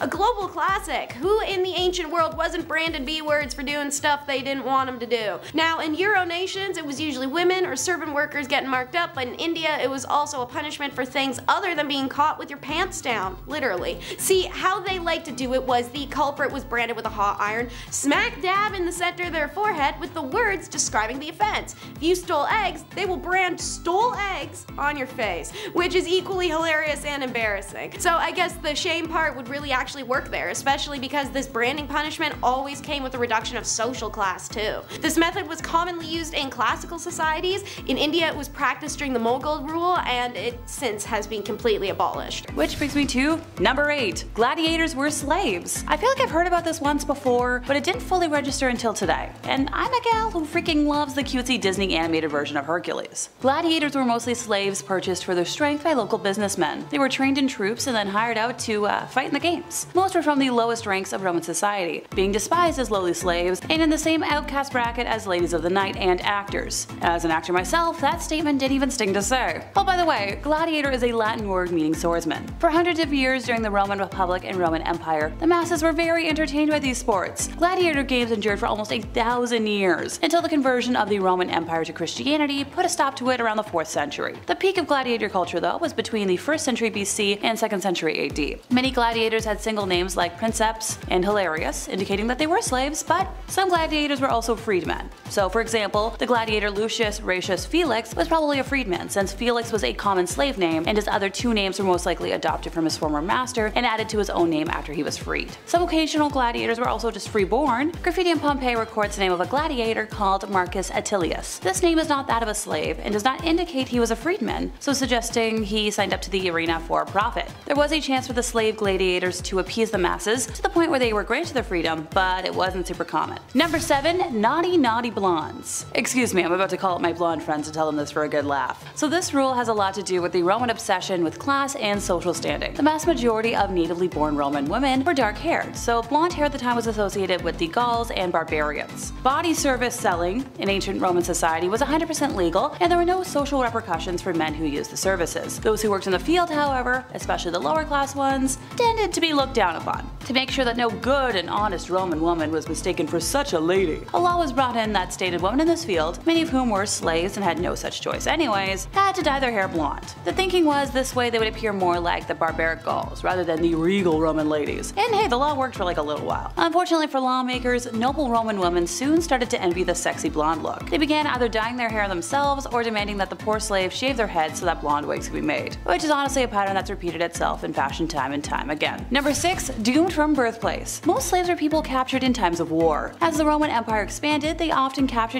slaves from new lands that they conquered. Other slaves were bought from slave traders and pirates who captured people from foreign lands and brought them to Rome. Offspring of slave mothers were automatically condemned, with some being born in a city specifically for the purpose of being a slave. Imagine if, in today's world, we were all sentenced to work specifically in a field based off of where we were born, no exceptions. Punishment number 5 is blown asunder. This was the advent of British colonialists who tormented India in the 18th and 19th centuries. Blowing from a G word I can't say on YouTube involved the condemned being tied in front of a cannon so that the small of their back was forced against the muzzle. Their arms and legs would be tied behind them, the rope pulled taut enough that it curved their limbs back behind them uncomfortably. The cannon would then be fired, pretty much obliterating the prisoner's abdominal portion and blowing them in half. Bonus points for all the guts raining down on everyone. One contemporary observer reported that a head was blown almost 50 feet in the air once, and limbs sometimes landed 100 yards away, and the rest of the body essentially just vaporized. Number 4. Joining religion was a maybe. In this wild system where people received no payment for their hard work, but were instead shunned from society, not being allowed to take part in any main cults of religion or, public rituals. Okay, look, as much as I'm not the biggest fan of organized religion, I still think it's anyone's right to have the option to join or shun them. One opinion the Romans and I share when it comes to religion is a dislike for Christianity, by the way. So, why did the Romans have such an issue with the Jews and early Christians for so long? Part of the reason is that Jewish and Christian practices grossed the Romans out. The Romans didn't really approve of the Jewish practice of circumcision, seeing it as a cruel form of genital mutilation. The Romans did some pretty icky things in the name of their gods, but hey, apparently that little bit of skin at the tip of the was a step too far, even for them. Christians, on the other hand, were first seen as people eating red fluid cultists. The Romans didn't get the metaphor and took the flesh of Christ and redness of Christ parts of the Holy Communion a little too seriously, which is a little funny in retrospect. Number 3. Family ain't always supportive. I've already touched on the offspring of slaves having to become slaves themselves, but there was something a little worse than that. Roman fathers could sell, or well, rent out, their sons into slavery, but it was only temporary. The father and prospective buyer would come to an agreement as to the price and duration of the son's slavery, and when the time was up, the buyer was expected to bring the son back in roughly the same condition he had received him in. Like most things in Roman society though, the father could only do this in moderation. He could sell the same son twice and everything was fine. But if he sold the son a third time, he was deemed to be an unfit father. So, sorry dad, 3 strikes and you're out here. Any son who was sold by his father 3 times was legally emancipated from his greedy parents, but only after he'd finished his 3rd stint as a slave. The 3 sales rule applied to each spawn, so if a father wanted to keep making money from his descendants, all he needed to do was keep making more of them. The math isn't mathin' for me. Is it for anybody else? Oh, and I almost forgot the worst part. In early Rome, members of a man's family were essentially his possessions. He could do with them what he wished, which explains why he could sell his sons into slavery. It was up to the father to choose how he punished his descendants. If he felt that they deserved to die, then he could kill them without legal repercussions. Even after being married off and leaving the nest, a daughter could still by her father. Sons only became truly independent after being sold 3 times or after their father had died. By the 1st century BC, a man's right to family had been abolished, unless his son was convicted of a crime. Then his dad was still alive. Punishment number 2 is exposure. While this was less common in ancient India, it was part of other punishments such as pillory, whipping posts, or stocks, or it was used as a method of gaining confession. Victims could be exposed to the elements by restraining them somewhere outside, whether on the ground, which was more susceptible to bugs, pests, animals, and grime, or somewhere suspended, like a cage, off a wall. That one was popular in Europe. In summer, the guards could just pour hot water over the victim's head repetitively, which eventually increased body temperatures to the extent that heat stroke would take effect, causing a victim to die slowly and painfully. Sometimes the body was even left to decay publicly to dissuade any further crimes. During cold days and nights, the chill, as well as the lack of protection from the wind, could easily sap a victim's body heat. Alternatively, the victim could be buried up to his neck, letting any animals, insects, or other people kill him slowly the way they want to. Due to its cost efficiency and cruelty, the exposure torment strategy was widespread in medieval Europe and many other places. In many cases, the victim was sentenced to a short period of exposure depending on the crime. However, death was frequent since they were completely defenseless, even if it wasn't intended to be more than a 2-day punishment. You never know. And number 1. You don't really have rights. I saved the worst and the most vague for the end of our list today, even though I'm pretty sure it was obvious by this point in the list. Slaves' lives were cruel, with their level of cruelty being much dependent on who owned them. Skilled individuals who helped their masters with business matters became trusted, and therefore treated well with the hope of freedom, whereas other slaves were punished and chained in their position. Some did try to speak out against slavery, but it was just too essential to Rome's progress. One poet and philosopher, Seneca, argued that slaves should at least be treated fairly. You could be sent to be punished to death or by your owner on a whim. But thankfully we as a society have done away with that now. And that brings us to the end of our time, and I'm super glad I live in the present where I'm not as worried about my life. It will be all about how one magic stone has a whole lot of uses. It's the Viking Sunstone. This stone was said to accurately pinpoint the position of the sun even through a cloudy, stormy, or twilight sky. To quote an explanation, when you're looking through the sunstone, you are not looking for colors but for shadows. If you draw a dot on the top of the crystal and look through it from the bottom, then 2 dots will appear. If you hold the crystal up to the sky and rotate the crystal until the 2 dots have the exact same intensity or darkness, at that angle, the upward facing surface indicates the direction of the sun. The oldest sunstone that could have been used for navigation was found amongst a wreckage of a warship called the Alderney, which sank between England and France in 1592. Archaeologists made the assumption that this crystal was used for navigation because it was found about a meter away from another navigation tool. So in other words, speculations, because it could have been a paperweight for all we know. But it was in the Raoul's Pater, which is written in the 12th century, that's used to support the navigation theory. A story from King Olaf Haraldsson II, set in 1030 CE, tells how he was visited by a rich and wise farmer. Said farmer tells the king he mastered the skill where he can tell the time of day and night even when the sky is hidden by clouds, without a sunstone. And so, to quote, the king made the people look out and they could nowhere see a clear sky. He then asked Sigurðr, the farmer, to tell where the sun was at that time. He gave clear assertion. Then the king made them fetch a solar stone and held it up and saw where the light radiated from the stone, and thus directly verified Sigurðr's prediction. Guess 2 things were proven true in that text. A farmer has magic powers, and Vikings use sunstones. And while I'm still on the Vikings, may as well bring up number 9, another inexplicable invention of theirs, the Uberfelt swords. Ah, Scandinavian words. I feel like my tongue is just gonna jump out of my mouth and run away trying to say them sometimes. You ever been to IKEA and just read that stuff? stuff. Anyways, what makes these swords so inexplicable? We aren't sure how they're made. Listen to this. We'll be learning about Damascus steel in the next point, but it's believed the Scans may have borrowed this technique or even materials from the Damascus steel process in order to make their legendary swords. To quote, archaeologists were shocked when finding these Viking blades because the technology needed to produce such pure metal wouldn't be invented for another 800 years. What reaffirms archaeologists' belief that the steel pattern was not just mimicked but actually shared between the Scans and the Middle East was a 9th century Viking grave that was found and excavated in 2014. Inscribed on the warrior's sword was 4/2 Allah, written in Islam. This could be a massive link between the two worlds that confirms the sharing of knowledge,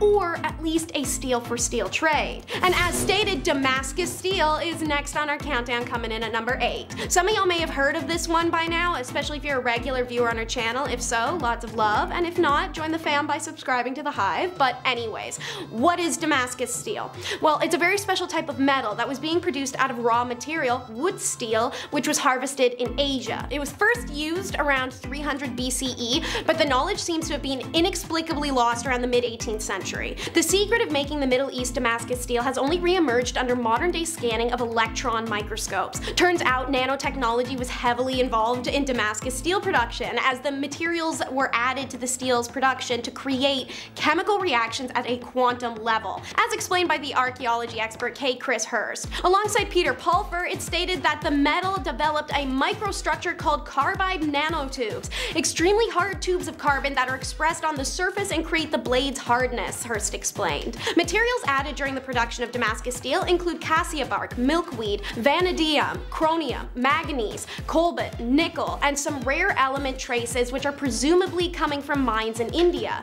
This may be why the Damascus steel recipe was lost. However, as Hurst wrote, what happened in the mid-18th century was that the chemical makeup of the raw material altered, and the minute quantities of one or more minerals disappeared, perhaps because a particular load was exhausted somewhere in the world. Next up is a bit of an oddball. It's the Oxford Bell batteries, number 7, and unlike most entries on this list, scientists could probably figure out how the Oxford Bell batteries worked literally tomorrow if they tried. But why aren't they? Well, see, in order to do that experiment, they'd need to end another experiment, which is somehow inexplicably kept going for, over 180 plus years on accident. See, this bell has been ringing since 1840 when it was built by the London firm Watkins & Hill. They created 2 dry pile batteries to power the bell's swing. 2 batteries that should have died within weeks. Yet somehow these primitive batteries are still going, leading experts to realize their internal composition must be unique to have kept going on so strongly. Though scientists are desperate to figure out said composition, the bell is one of the oldest ongoing experiments in the world, and to see what made it continue for so long means ending it prematurely, which is just too great of a cost. So I guess we're waiting for the battery to die, if it ever does. We've hit the mid-video point, so I'm gonna talk about 2 points to you that the everyday person has definitely heard of. But what they haven't heard of is their history. So let's start with number 6, the enema. That's right, as talked about in the recent video, Top 10 Dark Secrets of the Maya Civilization, enemas are quite literally as old as time itself. What is an enema? For my sweet summer children that have somehow not been exposed to the literal down under of the medical world, an enema is a fluid injection in the back door for the purposes of clearing a bowel. However, cultures in pre-Columbian times and quite a few others did use it for ingesting substances to get a quicker effect. The earliest medical text in existence, Egyptian Eber's Papyrus of 1550 BCE, mentions the enema, which they believed was invented by the god Thoth. The Olmecs, who predated even the Mayans, used enemas for rituals as well as for disease, as did the Mayans, as documented during the colonial period, e.g. in the Florentine Codex. Heck, in Parisian society, they were doing enemas as many as 3 a day. Louis XIV was said to have taken over 2,000 in his lifetime. Enemas were known in ancient Sumeria, Babylonia, India, Greece, and China. The indigenous of North America, even though far removed, independently discovered them as well. In fact, there's hardly a region in the world where people did not discover or adopt the enema, and as a result, we can't actually say who invented it first and who shared the information with who. It seems as a whole society collectively agreed we should put some stuff stuff back there and see what comes out.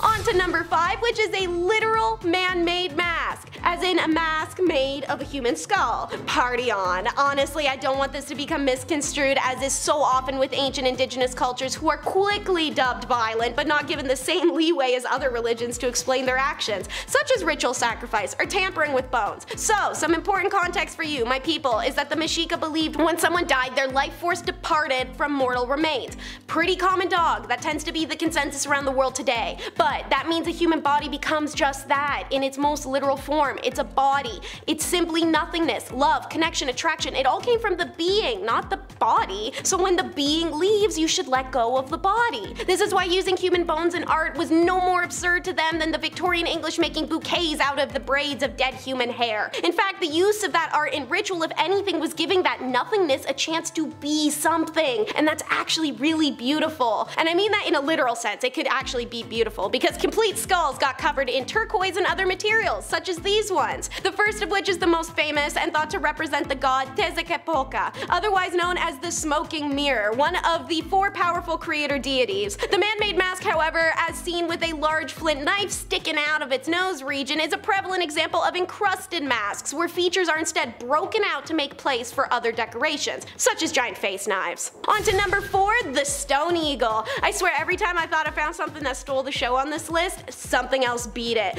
For a culture that was intentionally destroyed by colonizers, what remains tells us it must have been just awe-inspiring. I can't imagine what stepping into the heart of Teal must have been like, but I imagine it earned every last syllable in the title City of the Gods. Anyways, enough excitement over the grandeur, this time inspired by the stone eagle, which is in remarkable condition and held a remorseless role. Called a Kuawitikalu, the eagle's back holds a circular cavity for receiving human hearts. The eagle wasn't the only one out there either, as the ocelot jaguar and another stone are also famous examples of this piece. The eagle is a display of remarkable technical skill and realism, particularly in the plumage and body details. Flame-like feathers surround the eyes to emphasize the symbolic links between the sun and the eagle in Mexica culture. This piece was found in 1985 in the Templo Mayor sacred precinct. And similar to our eagle friend is Xacmul, number 3. To quote, a Xacmul is a form of pre-Columbian Mesoamerican sculpture depicting a reclining figure with its head facing 90 degrees from the front, supporting itself on its elbows and supporting a bowl or a disc on its stomach.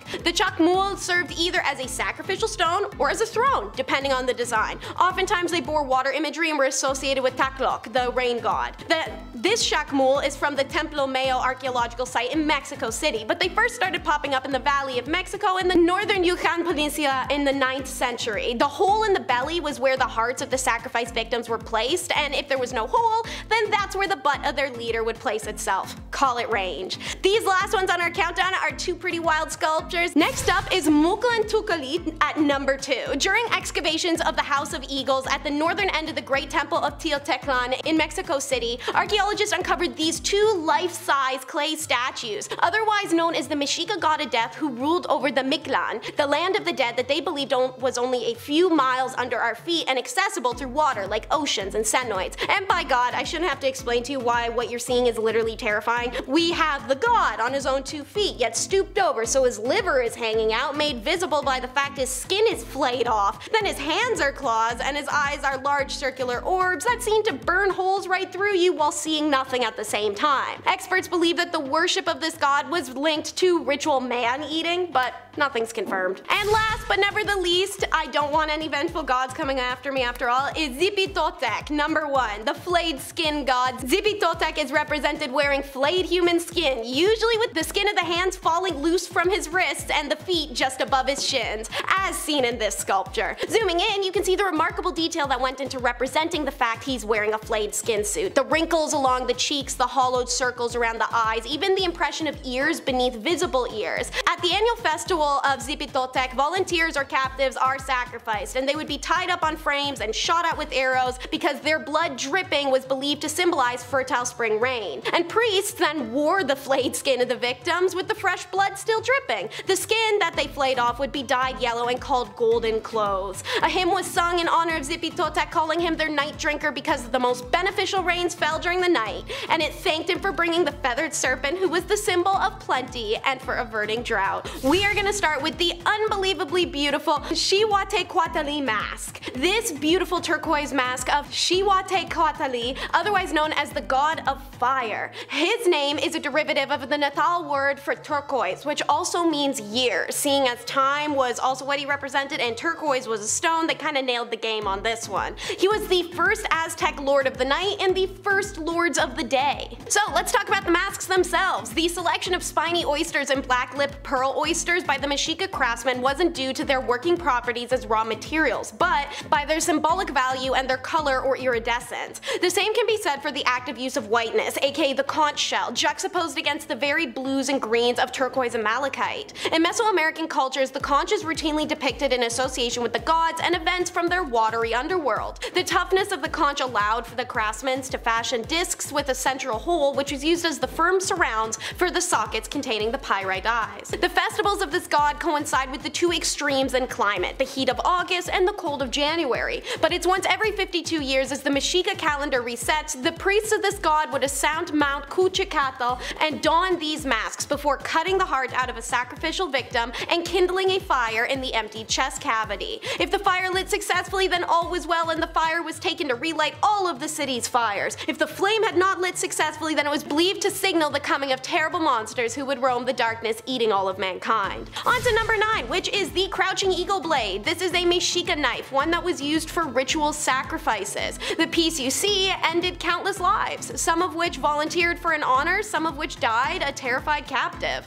Whether or not you believe in the power of their gods, it's hard not to believe in the power of an ancient tainted weapon. The handle of this knife is carved from a single piece of wood in the depiction of a crouching man in eagle warrior regalia. The warrior whose face peeks from the open beak of the eagle headdress and clasps the shaft of the flint knife. When the blade enters your skin, it does so in the hands of 3, the one driving it and the 2 that holds its blade. In Mexica mythology, the eagle represents the power of day and was believed to carry the sun into the sky from the underworld each morning. Being used in sacrificial rituals, it's believed this eagle would aid in transporting the dying soul. The handle of this knife is covered with a mosaic made from turquoise, thorny oyster, conch, black-lipped oyster pearls, and malachite, all held in place by a pine resin. The halting of the blade is bound with a cord made from agave fiber and coated with pale yellow protrium resin. Only a few elaborately decorated knife handles survived. This is one rare example where the blade and the handle survived together. Radiography has revealed that the halting is too shallow for the knife to have been fit for practical use, so its ceremonial purpose must have been symbolic even rather than functional.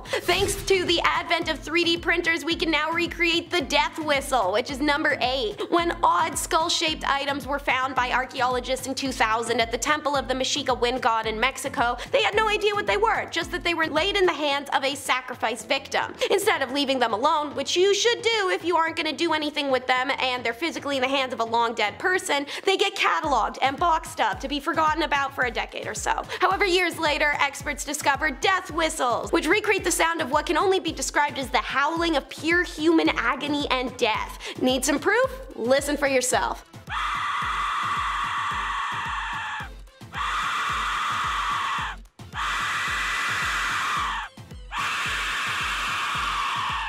Oh yeah, and the Mexicas would play this after they sacrificed their victims or rushed into battle. This would have been the sound that Spanish soldier Bernal Diaz de Castillo would have described hearing as he and other soldiers hid inside the Mexica lodgings to rest during a traumatic seizure of Teoteclan, alongside the screams of his comrades being cut open alive. If that gave you a shiver, then point achieved. The purpose of these whistles was some hardcore psychological warfare, and it did do the trick. The Emperor Death Whistle depicts the Lord of the Dead and was a recreation of a demolished piece found during excavations. Thanks to the work to the foremost authority on the reproduction and performance of traditional Mayan and Mexica instruments, Xavier Cuisias, we get to see what the Emperor Death Whistle would have looked like whole, and even what it sounded like. The way the Mexica honored and perceived women and birth is legendary, but so is Teotihuacán. Teotihuacán is the spirit of a Mexica woman who died in labor. The Mexica belief was that, much like how warriors captured their opponents in war, a woman in labor must capture the spirit of her newborn. This, alongside pregnancy itself, earned women a status of revelation and respect, and should a woman die in this battle, her human essence would automatically be granted a warrior status in the afterlife and be spared the grueling journey that everyone else's human essence would need to complete before reaching rest. Her soul, however, was believed to transform into a terrifying demon known as Teotihuacan,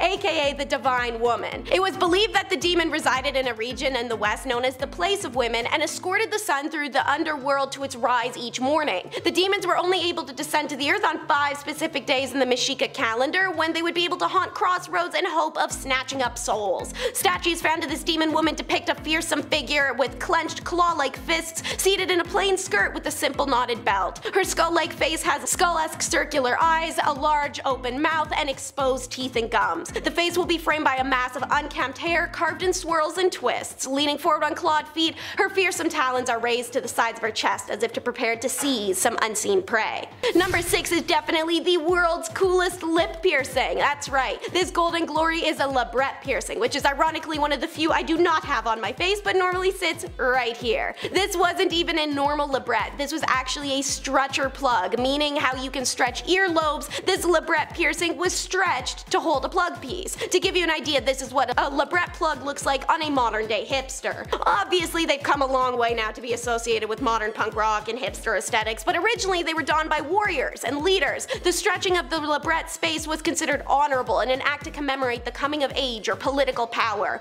This 13th century gold serpent lip piercing is a rare Mexica gold artifact. Gold was associated with the gods, thus worn by rulers. The serpent's head features a powerful jaw with serrated teeth and 2 prominent fangs. Its rounded nostrils and prominent snout are open to expose an ingeniously cast and movable tongue piece. It could even be retracted into the dragon. The body extends out from the cylinder base of the plug, which has the usual extended flange to hold the labret in place from the inside of the mouth. The second one you've heard of, and I'd be worried if you didn't, is feminine hygiene. Number 5.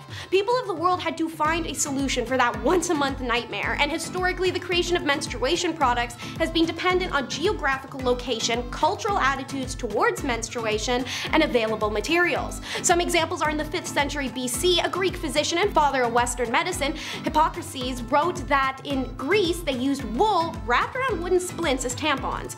As documented in the 10th century, however, they also fashioned wool into rags that they would simply fold and tuck. This information comes to us from the lovely story of a woman who is said to have thrown one of her used menstrual rags at an admirer in an attempt to get him to leave her alone. Ancient Egyptians are thought to have used papyrus fibers in a similar fashion to the Greek tampon. Their strategy was more like rolling a very tight scroll that would act as a cork, as papyrus isn't absorbent. Ancient Japan also used paper in a similar fashion. Some indigenous populations used grass mats, which women would sit upon in lodges meant for those who were menstruating. The naturally absorbent grass would just soak everything up. Another popular indigenous style in North America was buffalo skin or moss. And last but not least, in ancient Chinese culture, sand or dried grass was tightly packed and then wrapped in fabric before being used as a pad-like device for protection, although ovular versions of this were made to be inserted in a tampon-like fashion. All in all, just like our last point, multiple cultures conjured up their own solutions for menstruation, and many of them were decomposable. It's not possible to know who made them first as a result, but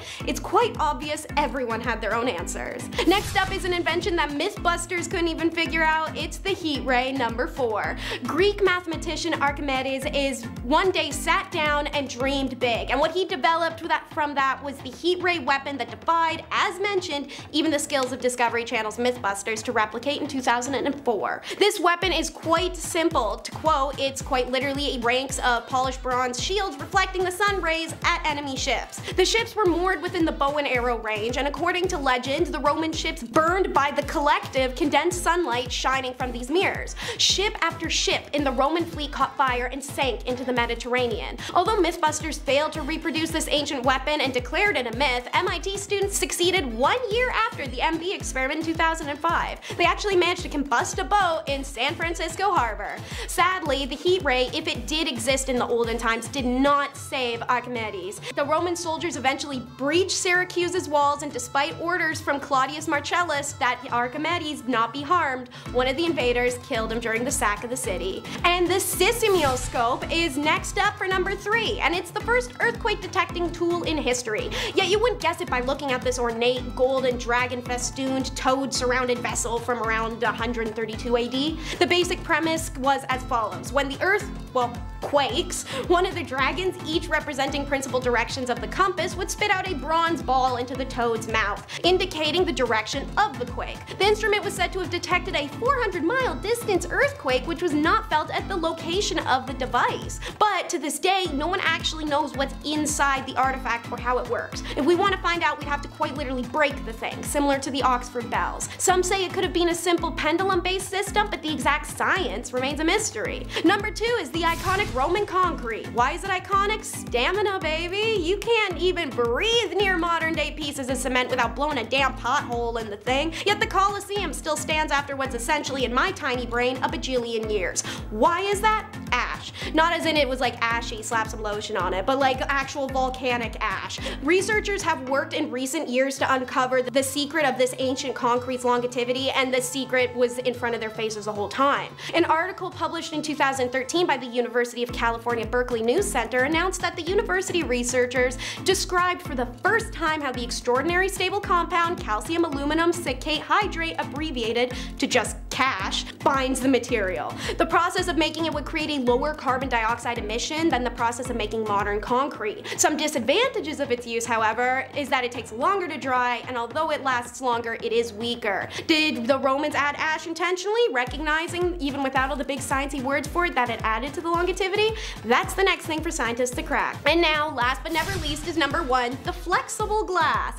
Yeah, that's right, glass, but make it flexible. However, there are only 3 ancient accounts of the substance known as verum flexile, and they don't make it exactly clear enough to determine if the substance really existed. The story of its invention was first told by Petronius in 63 AD. He wrote about a glassmaker who presented the Emperor Tiberius, who reigned from 14 to 37 AD, with a glass vessel. He asked the emperor to hand it back to him, at which point the glassmaker, to the shock of the king's court, threw it at the floor. Everyone expected to hear it shatter, but it didn't break. The strange glass only dented, which the glassmaker hammered back into shape quickly. So what did the emperor do to award this amazing god-sent invention? Completely panic. Apparently, fearing the devaluation of precious metals, Tiberius literally ordered the inventor be beheaded, so the secret died with him. Pliny the Elder of 79 AD told this story as well, but he also said that although the story was frequently told, it may not be entirely true. The version told a couple hundred years later by Dio Cassius morphed the glassmaker into some sort of magician, and when the vessel was thrown at the floor, it did break, but the glassmaker just magicked it back together. In 2012, the glass manufacturing company Corning introduced its flexible willow glass. Heat-resistant and flexible enough to be rolled up, it's proven especially useful in making solar panels. But if that unfortunate Roman glassmaker did indeed invent verum flexile, then he was thousands and thousands of years ahead of his time. Let's start with a pretty face, and not my own. I mean the very recognizable number 10, reclaimed by nature. I think the first time I saw pics of this place, I personally was like 13 and on Tumblr. I'm pretty confident you'll recognize this site even if you've never heard its name. De Molini is a site located in Sorrento, Italy. The earliest ruins in the Val are believed to date to the 10th century AD, at the point where the 2 streams, Casarano Cesarino and St. Antonio, meet. This is because, as the city's name implies, the community was a whole load of flour mills, which relied on the flow of the water from the rivers to function. The industrialization of the Val di Molini continued over the centuries. At one point in time, there was as many as 25 mills operating in the area, such as a sawmill which produced wood for the famed cabinet makers of the Val. Another was the paper mill that helped the Val turn into an important paper-making center for the Republic of Amalfi, which existed between the 10th and 11th centuries AD. The mills in the Val continued functioning for centuries until they were abandoned around the 19th and 20th centuries. In 1866, a nearby Piazza Tasso was created and the mills were relocated there. This move was necessary as the increasing humidity in the Val was becoming unbearable for the workers in the mills. Do you know who it wasn't unbearable for? Our girl Mother Nature, who, with the departure of humans from the Val, began to slowly reclaim the community, creating a canvas of natural beauty that is simply breathtaking. Number 9 is the tomb special of collecting crocs. Archaeologists excavating the Theban necropolis in Egypt made an extraordinary but unusual discovery which was announced on December 20th of 2022. 9 crocodile heads placed inside 2 tombs belonging to high-ranking nobles. Archaeologist Patrick Chudzik told the Newsweek that the discovery was the first of its kind, as crocodile remains have never been discovered inside the tombs of Egypt, despite usually being found inside of temples or special catacombs. Dr. Chudzik explains, in our case, things are different. Firstly, only the heads and not the entire bodies of these Nile reptiles have been deposited in these tombs where we work. Secondly, they were not mummified, only wrapped in linen. There is a significant difference in this, as no preservatives were used. Finally, the remains were found in the tombs of humans, not catacombs of sacred animals. The tombs belonged to 2 top officials during the reign of the pharaoh Nefertiti Mentuhotep II, one being the Chancellor Cheti, a high official, but the occupant of the second tomb is actually still anonymous to us. Placing of the crocodile heads in the tombs, according to Dr. Chudzik, certainly was unusual but not entirely unprecedented. He believes that earlier researchers paid scant attention to such finds that depict cultural practices but weren't treasures, stating that it's likely similar offerings had been placed in quite a few other tombs of rich individuals, but those offerings were discarded by the earlier researchers who discovered them.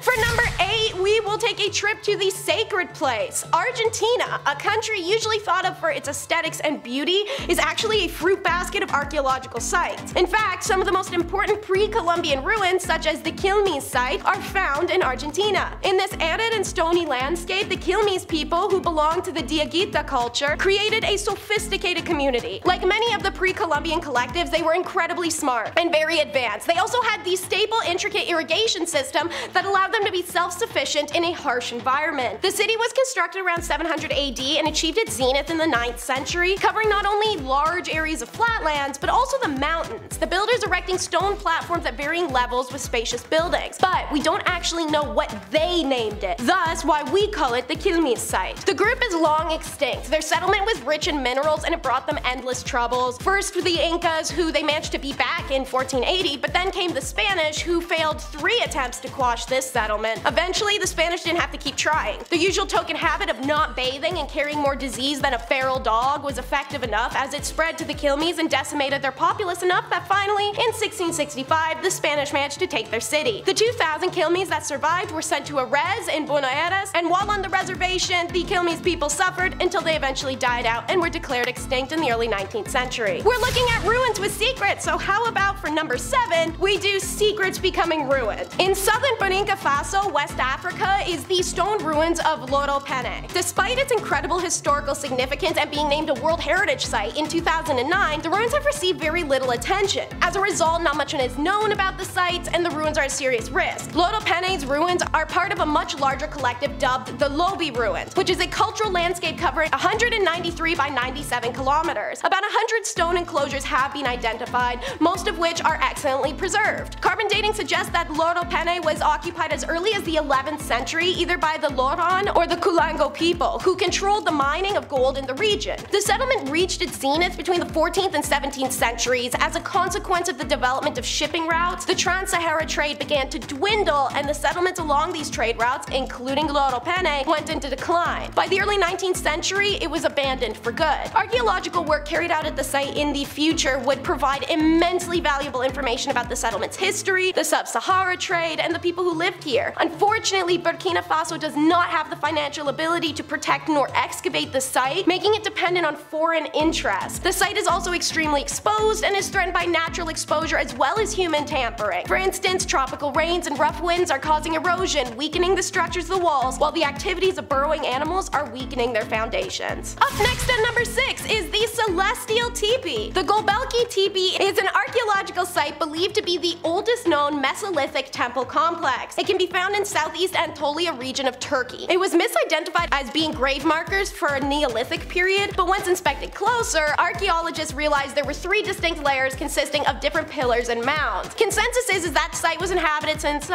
you know, 20,000 BP to 10,000 BP. And now recently, it's announced by two Israeli archaeologists, Gil Hakaleh and Avi Gopher, that they determined the centers of the three enclosures B, C, and A are interlinked by the corners of an equilateral triangle. This brings us to the controversial argument of the various Gobelki enclosures reflecting alignments towards the rising or setting stars, such as the rising of constellation Orion or Sirius. However, enclosures B, C, D, and H are aligned northwestwards towards the star Deneb in the constellation of Cygnus, which had a clear view at the time of their construction. Also, only this star set each night in line with the axial orientations of all three enclosures during the time frame of their construction. Deneb is located on the Milky Way, where it forks and becomes two separate streams known as the Dark Rift. In ancient cosmologies, it's said that that rift was seen as an entrance to the sky world or afterlife, and was believed that the soul entered the Milky Way via Augie or portal in the vicinity of either the Orion constellation or the Pleiades. It'd make a perilous journey along the Milky Way until hitting that fork, at which point judgment would be passed on the soul by a supernatural being signified by the stars of the Cygnus constellation. For number 4, we'll learn about ancient Photoshop. Thanks to new X-ray scanning methods as announced July 13th of 2022, we now know that some of the pharaoh's paintings have been subtly edited over time. Traditionally, the analysis of ancient Egyptian paintings has been conducted in controlled laboratory environments or museum premises. This new study has instead pioneered a groundbreaking approach. Instead of taking the painting to the lab, bring the lab to the painting. You preserve history, you aren't stealing crap you shouldn't, and nobody gets cursed for tampering. I see nothing but wins here. So the findings focused on 2 paintings from the Ramesside period, which were discovered in tomb chapels located near the Theban necropolis. Through the application of X-ray technology, the team scanned specifically a painting of Ramesses II,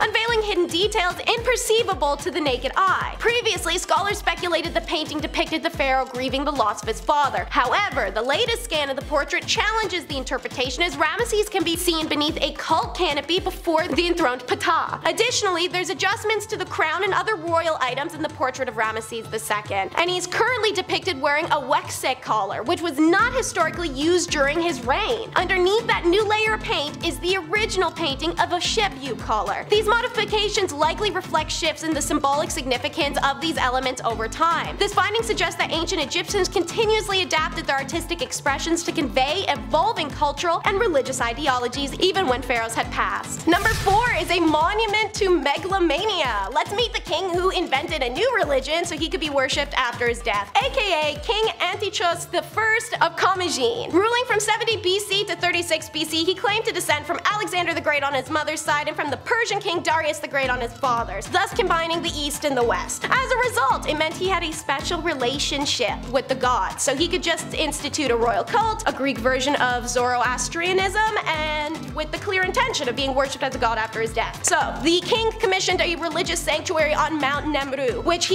because he wanted it in a high and holy place, close to the gods in order to be in rank with them, and high enough that the whole kingdom could see it and remember him. He also instructed that every year after his death, great festivities would be held there, his birthday celebrated on the 16th of each month, and his coronation on the 10th, aka this was the hot new place to meet singles near you. The king's sanctuary was forgotten for centuries after his death until it was rediscovered by a German archaeologist in 1883. Built in 62 BC, the scale of the structure and the amount of labor that was required to build it is impressive on its own. Outside the tomb sanctuary are the statues of mixed beliefs. We have lions and eagles, we have Greek, Armenian, and Iranian deities, we have Zeus, we have Hercules. At some point in history, the heads of the statues were removed and scattered through the site. In 1987, Mount Meru was declared a UNESCO World Heritage Site, so it could be protected and preserved for years to come. Number 3 will have everyone rethinking the roots. It took 3 decades of people in China's lowest plateau to realize that the giant crumbling rock wall by their homes was not, in fact, part of the Great Wall of China. It also took 3 decades of finding random pieces of jade, which is not indigenous to their province, to mention something to an archaeologist. When they go and dig there, now ongoing since 2012, it's been revealed that more than 6 miles of protective wall surrounding a 230-foot tall pyramid. Archaeologists have uncovered 70 stunning reliefs relief sculptures, serpents, monsters, half-human beasts.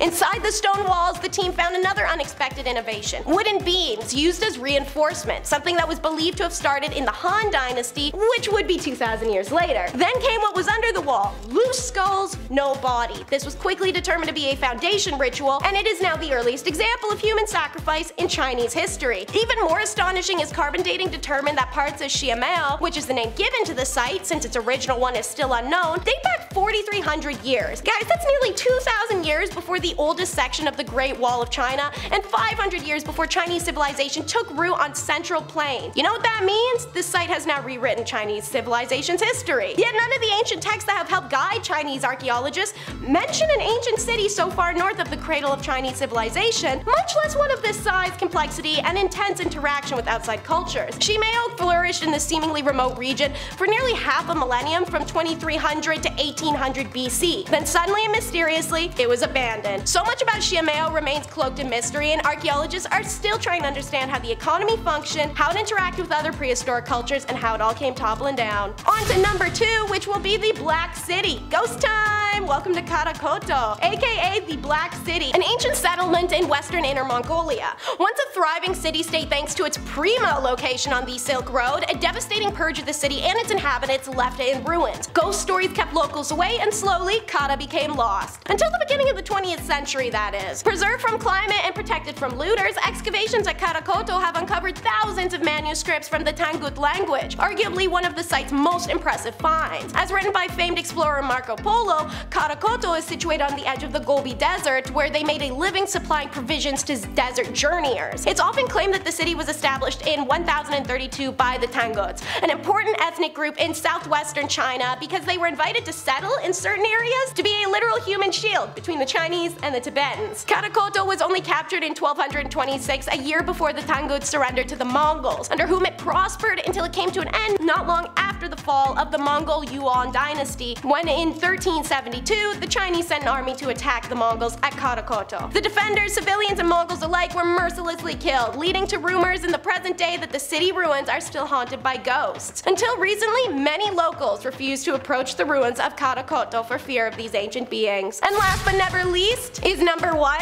the Veil of Mystery. The extensive ruins of Gedi on the coast of Kenya are nothing short of awe-inspiring, yet this once grand kingdom was inexplicably deserted and reclaimed by the surrounding jungle. It is in only recent decades that the city, which was at its zenith in the Middle Ages, has been partially recovered from forest and investigated. The ruins spread over an area of almost 50 acres, and the city was once protected by an outer and inner wall. There are 2 impressive mosques, a well-preserved Arabic-style palace, and a large central hall and adjoining courtyards. The outer wall enclosed an area of some 32 acres, a district where members of the upper-class merchants and commoners resided. Evidence of the street planning at Gedi shows it had impressive infrastructure, as well as running water and sanitation, which was almost unheard of in medieval Europe, but was super common in medieval Africa. Who was primitive again? The abandonment of this city is a mystery, since there's no documentary evidence on Gedi and no fathomable reason why it was deserted. Most likely it was a trading center that benefited from the growing importance of the Indian Ocean in the Middle Ages, and it was one of the numerous Swahili urban settlements on the east coast of Africa before the coming of the abhorrent European colonists in the 19th century. But by then, apparently it had already been mysteriously abandoned. Why?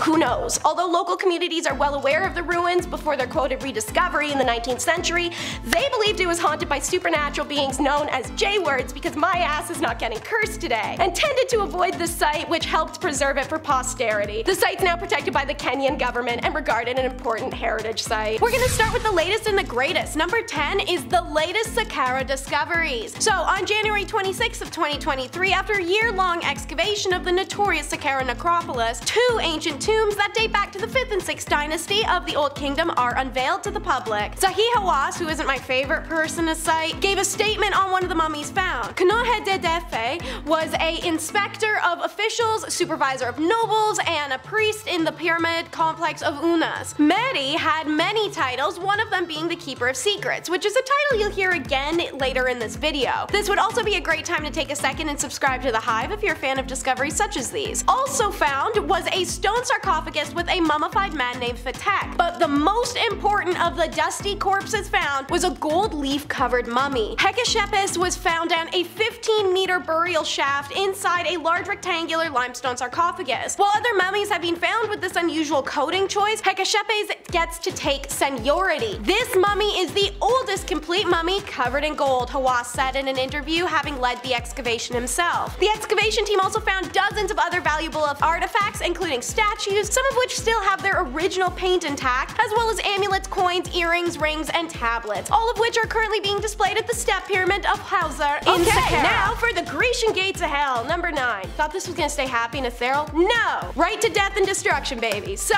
this ruined city is called Taenarum, and according to one of its many legends, it was founded by Taenaris, who history argues was either the son of Zeus or the son of Poseidon. Either way, mom got down with a god, so go mom. Outside of legends, Taenarum was likely constructed by the Helots, who built several temples at the site, with the most notable being in dedication to Poseidon and Apollo. Most famously, however, was a cave described by both Strabo and Pausanias, which was said to be a portal to Hades. You may know it from the story of Hercules, who descends into the cave to complete the last of his 12 labors set up by Eurystheus of Mycene, which was to catch Cerberus. Some of the Greek poets state that Hercules brought up the hounds of Hades in the city as well. The cave is also where Orpheus led his wife Eurydice back from the underworld, after Hades and Persephone agreed to allow her return on the condition that Orpheus did not turn around and look at her until they reached the upper world, which he does anyway, when they're not fully across the underworld borders, so his wife vanishes forever. What an idiot. When Sparta was devastated by a major earthquake in 464 BC, they had just got done freshly killing a bunch of Helots, so as a result, the Spartans blamed the Helots, this cave, and its ritual use, seeing it as Poseidon's vengeance on the Spartan ephors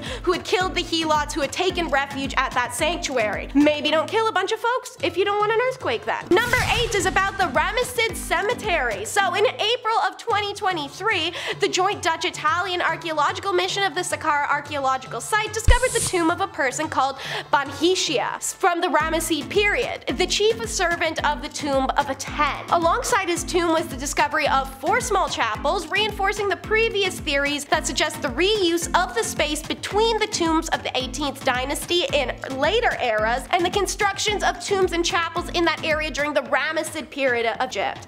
The cemetery is a self-contained temple, having its own entrance and inner courtyard, as well as an underground burial chamber. Oddly, 2 out of those 4 chapels I mentioned were in dedication of a person that they don't recognize, called Yo-Yo. Endless inscriptions and scenes on the walls are distinguished by their accuracy and quality of detail. One in particular shows a scene of funerary procession of Yo-Yo and the process of reviving his mummy again in the hereafter to live in the afterlife as a god, in addition to a scene depicting the cow goddess Hathor and a boat of the god Saqqara, the god of the underworld. Inside the tomb, the mission found a stela picturing of Banhasi and his wife Baya, the singer of Amun, before a table of sacrifice and several drawings of priests and animals. While some have warriors, others have the terracotta inscriptions, which is number 7. The Egyptian Ministry of Tourism and Antiquities announced another discovery in Saqqara, March 17th, 2022. As the title of the video reveals, it's very obviously tombs, specifically 5 of them. All burials date to either Old Kingdom or the first transition/intermediate period, roughly 4,700 to 4,000 years ago. All belong to top officials and dignitaries from respective time periods and are in good state of preservation. Iri, one of the top nobles of the court, had a well-defined pathway leading to his burial room, with the walls adorned with engraved pictures of many funeral scenes painted in bright terracotta and sandstones. Artistically, the colors of the paintings are considered royal colors by officials. Grave number 2 belonged to the wife of a man named Yart. Meanwhile, grave number 3 belonged to a person named Babi Farahafe, who used to occupy several important court positions, namely supervisor of the Great House, the chanting priest, and the cleaner of the house. The 5th cemetery is a man called Hanu, who had many titles such as the mayor, and the 6th grave, however, is the most interesting of them as it has the archaeologist a little giddy. A woman called Betty, who is responsible for the king's makeup, appearance, and dressing, and was buried with tons of her cosmetic tools. Allegedly, she is also a priestess of Hathor, who's the goddess of love, beauty, music, fertility, and pleasure. You want to hear something crazy? Number 6 is how they cracked open a tomb and found 100 sealed coffins. It was announced on the 14th of November 2020 2020. It's the largest find of that year, it's 100 sealed coffins, and over 40 statues alongside hundreds of mixed artifacts. Naturally, they're discovered at the Saqqara necropolis, and carbon dating tells us that the items date back to the Ptolemaic dynasty that ruled Egypt for some 300 years from about 320 BC to 30 BC, and the late period. The coffins were found inside a burial shaft that had not been opened at all for 2,500 years. The preliminary studies revealed quickly that most of these coffins belonged to 26th dynasty priests, top officials, and elites. A number of wooden statues and colored gilded masks were also found, all in really great condition,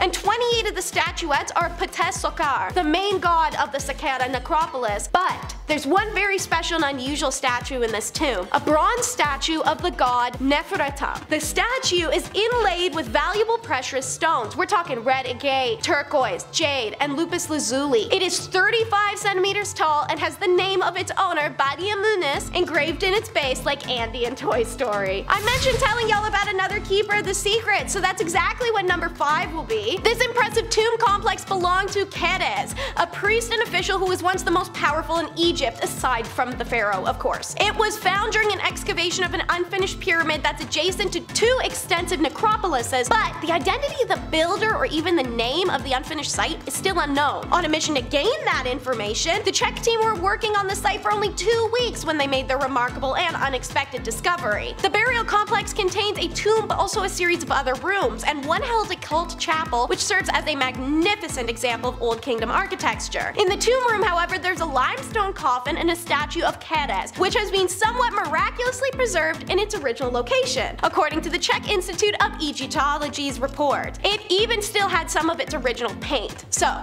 the statue is also a source of context in the tomb, revealing the name of Keres and his many titles for us. Based on the inscriptions from the tomb, he was also the sole friend of the pharaoh. This tomb has provided experts with many new insights on the 5th dynasty era. The discovery of the statue in the tomb was dramatic, as it proved in Old Kingdom at least, they did place statues of the dead in their own tombs. Sadly, this is one of those times where grave goods were looted centuries ago, so not much else remains. And how about number 5? We check out the sacrificial sardines. Pyramid structures have existed for hundreds of thousands of years and can be found in several countries. But what makes Monte de Acaudes unique is, for some reason, it's the only example of a ziggurat-style step pyramid in Europe, making it one of the most extraordinary mysteries of modern archaeology. The entire archaeological site, extending over several square kilometers, is prehistoric, dating back to at least the 4th millennium BC, therefore it's pre-Nergaic. The Sardinian pyramid is accompanied by a series of religious, community, and residential structures, all of which began to be excavated in the 1950s. In the course of its history, the pyramid was abandoned and rebuilt several times. Around the 3rd millennium BC, the structure was covered by another building that was made of largely processed limestone boulders, which gave it the shape we see today. They also found similarities between it and the Egyptian and Maya constructions. Looking from the top of the pyramid at the Great Menhir towards the southeast, it's possible to trace the so-called stop points of the Moon, Sun, and Venus, i.e. the points where they stop on the horizon. But what is a ziggurat-style pyramid doing in Sardinia? No archaeologist has found an adequate answer. Some claim it's a common structure of the Homo religiosity across the earth, but okay. Another interesting structure to the east of the pyramid is the so-debated sacrificial altar, a slab of limestone about 3 meters long on supporting stones with a series of holes ground through it. Scholars believe that animals were tied to the stone via the holes using laces, and those were also to sieve blood, as it was intended for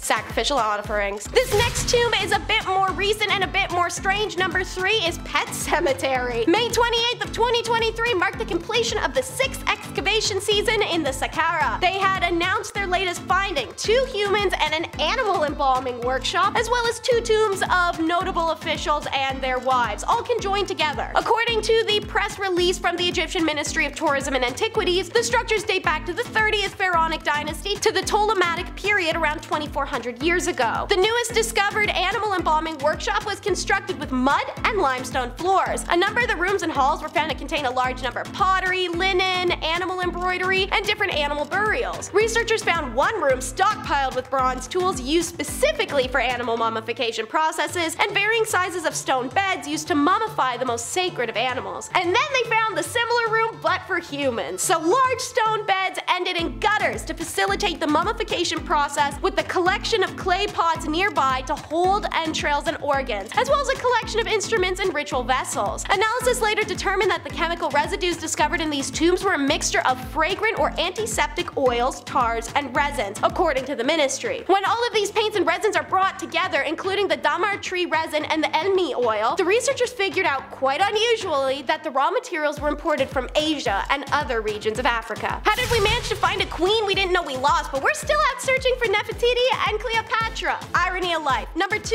is unearthed but unknown. What are the chances that on the 100-year anniversary of unearthing King Tut's tomb, archaeologists discovered hundreds of tombs and mummies buried in Giza? This genuinely happened on November 4th of 2022, and even crazier, it's attached to a pyramid of a never-before-known ancient Egyptian queen. So, to quote Zahi Hawass, most burials known in the Saqqara previously were either from the Old Kingdom or late period. Now we have 22 interconnected shafts ranging 30 to 60 feet, all with New Kingdom burials, aka this is an unusual but incredible find. Buried within these shafts, archaeologists found huge limestone sarcophagus alongside 300 beautiful coffins, Hawass said. The coffins have individual faces, each one unique, distinguishing between men and women, and are decorated with scenes from the Book of the Dead. Each coffin also has the name of the deceased and often shows the 4 sons of Horus who protected the organs of the deceased. This shows that mummification reached its peak in the New Kingdom, still quoting Hawass. Some coffins have 2 lids, and most amazing coffins so far had the mask of a woman made completely of solid gold. In addition, they found a pyramid commemorating a previously unknown queen. We have since discovered that her name was Neith, and she had never before been known from historical record. It is amazing to literally rewrite what we know of history, adding a new queen to our records. While much of the life of the real Queen Neith still remains unknown, the discovery of her pyramid is likely to provide significant insight into her role. This tomb's discovery was far grander than that of Tut's, yet war overshadowed its discovery, making it back-page news. Well, today it gets its rightful attention as number 1. It's the Silver Pharaoh. To start some context, in ancient Egyptian culture, gold was considered the flesh of the gods, while silver was believed to be their bones. Gold was abundant in ancient Egypt, making silver more valuable as it had to be imported from Western Asia and the Mediterranean. Okay, now story time. So, amidst the chaos of the Second World War in Western Europe, a French archaeologist found the world's most fabulous tomb. At the world's worst time. As said, the discovery is largely overshadowed despite its magnitude, somewhat understandably as European societies preoccupied with escalating conflict. What amped the magnitude of this find was that the pharaoh was entombed in a solid silver coffin, a massive testament to immense wealth and power that we've never seen in another Egyptian tomb since. Bonus points for the silver anthropod coffin being found in a pink granite coffin, which in turn was encased within a plain granite sarcophagus. Unlike Tut's body, however,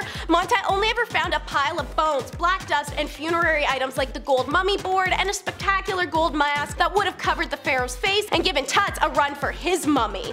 Get it? This loss sadly was from groundwater seeping in through to the mummy, and most of the wooden items entombed also deteriorated over time. Nonetheless, Montet was able to recover several non-perishable items such as canopic jars and shabatis, along with precious objects inside the sarcophagus, treasures that rival Tut's in their worth. When considering the wealth of the objects found in Susin's tomb, along with the duration of his reign, it appears that a reassessment of the situation in Egypt during the 3rd intermediate period, or at least during the reign of Sunised, the Silver Pharaoh, is long overdue. Obviously, I could do the classics like Petra, the Pyramids of Giza, Bora Badar, or Teotihuacana, but I want to shake it up and throw in some unexpected names on the list like Baalbek, Lebanon. Yeah, check that out. That's right, Roman-style Colosseum smack dab in the middle of Lebanon. Doesn't feel weirdly out of place at all. The Greeks and the Romans called it Heliopolis, the city of the sun. No relation to the other Heliopolis classic city in Egypt. Alright, so this bad boy, in the words of Robert Byron, dwarfs New York into a home of ants with its awe-inspiring temples, porticos, courtyards, and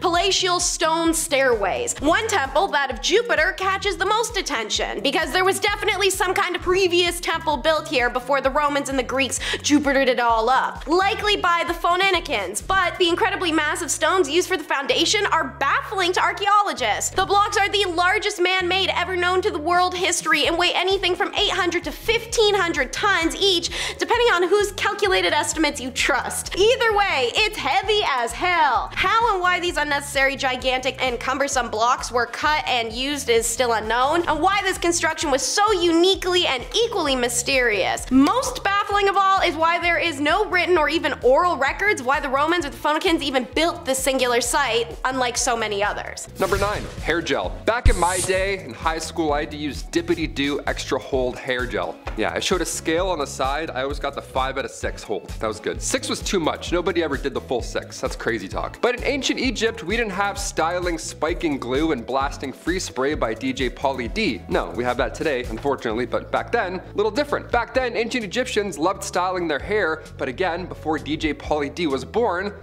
what is a pharaoh to do? If the Great Pyramids are any indication, they knew something that we didn't. Ancient Egyptians knew how to keep their hair in one place all day long. And that heat too, how do you do it? My curls? I'm jealous. Their hair styling gel was made with shea butter and coconut oil. But more often than not, they would replace coconut oil with almond oil. So this was a completely natural and strengthening styling gel. Cut to today, we have whatever that is. Psst, ice spray. That's awesome. DJ Pauly, psst.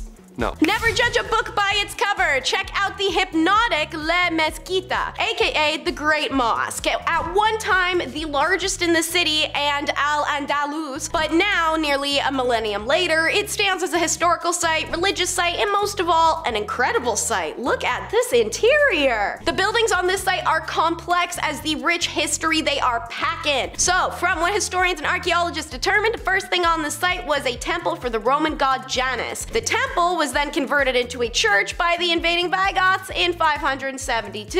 Then, in 711, when the Moors took Andalusia from the Christians, the Visigoth structure was divided in 2 halves and used as a place of worship by both Muslims and Christians. A remarkable act of tolerance given the fervor at the time. Don't get excited though. Prince Abdul-Rahman established control over almost all of the Iberian Peninsula and attempted to recreate Damascus, meaning the church component is destroyed. Instead, he sponsored elaborate building programs, promoted agriculture, and even imported fruit trees and other plants from his former home. Orange trees still stand in the courtyard of the mosque as a beautiful if bittersweet reminder of the exile. The historic center of Cordoba reflects thousands of years of occupation by different cultural groups, Roman, Visigoth, Islam, Judaism, and Christian, that all left a mark. A temple like no other. It's very recognizable. It's Angkor Wat, the largest religious site in the world. Although Angkor Wat was no longer a site of political, cultural, or commercial significance by the 13th century. But unlike many historical sites worldwide, Angkor was actually never 100% abandoned. It just fell into some disuse or disrepair. It was rediscovered in the 1840s by the French explorer Henry Mouhot, who wrote that the site was grander than anything left to us by Greece or Rome. A compliment that can likely be attributed to the temple's design, which is supposed to represent the home of the Hindu and Buddhist gods Mount Meru. The temple was constructed in the early 12th century by the Khmer king Suryavarman II as a dedication to the god Vishnu. However, in legend, many believe the temple's construction was ordered by the god Indra, and the work was accomplished in one night. Taking a look at it here, I don't know, it could be giving instant dream home energy. Maybe it was like IKEA furniture, you just pop it all together, little pieces, boom, done, fast like that. Although it's no longer an active temple, it serves as an important tourist attraction in Cambodia, despite the fact it sustained significant damage during the autocratic rule of the Khmer Rouge regime in the 1970s and the earlier regional conflicts. Angkor is so integral to Cambodian identity, it appears on their national flag. Now we scoot over to Cusco and we check out these eerily perfect rocks, the Sacsayhuaman of northern Peru. The monumental 3-story site dates back to around 1100 BC, with some early sections believed to have been built by the Kililic, but it's the Inca-built walls of the 13th century that boggles the mind the most. Built between like 13th century to 1533, what makes this plaza so spectacular is the precision in which the stones were cut and ground to fit together. Honestly, just looking at this, I don't think there's tools that could help a modern person accomplish what they'd managed to do with just hands and stones. They assembled anything without mortar, and they're all shaped to fit together so exactly that there's no space at all between them. The method used by the Incas to match the stone are still a mystery, let alone how they transported them thousands of miles to the complex's spot. They're massive, comprising of 6,000 cubic meters of rock reaching up to 200 tons each, and they're mysteriously arranged in this zigzag sky high for purposes unknown. Myth, myth, myth. myth, Mithraism. Like my duck duck goose joke, did I ruin it by asking? Probably. Mithra, the most important of Iranian gods, represented the sun, justice, contact, and war. And in Rome, during the 2nd and 3rd century CE, Mithra was the god of kings, a mutual obligation between the ruler and his warriors. The Mithratic sanctuaries were caves, which presented obvious limitations for ritual attendees, and the maze of underground tunnels leading to them acted as a labyrinth initiation. The initiates were organized into 7 grades: Raven, Bridegroom, Soldier, Lion, Persian, Courier, the Son, and the Father. Each rank had a mask resembling their assigned role or a dress if you're the bridegroom. No organizational hierarchy seems to have existed, and only men were admitted to the religion. Little is known about the initiation ceremonies as well. Ancient texts refer to baptisms and purifications and chastisements,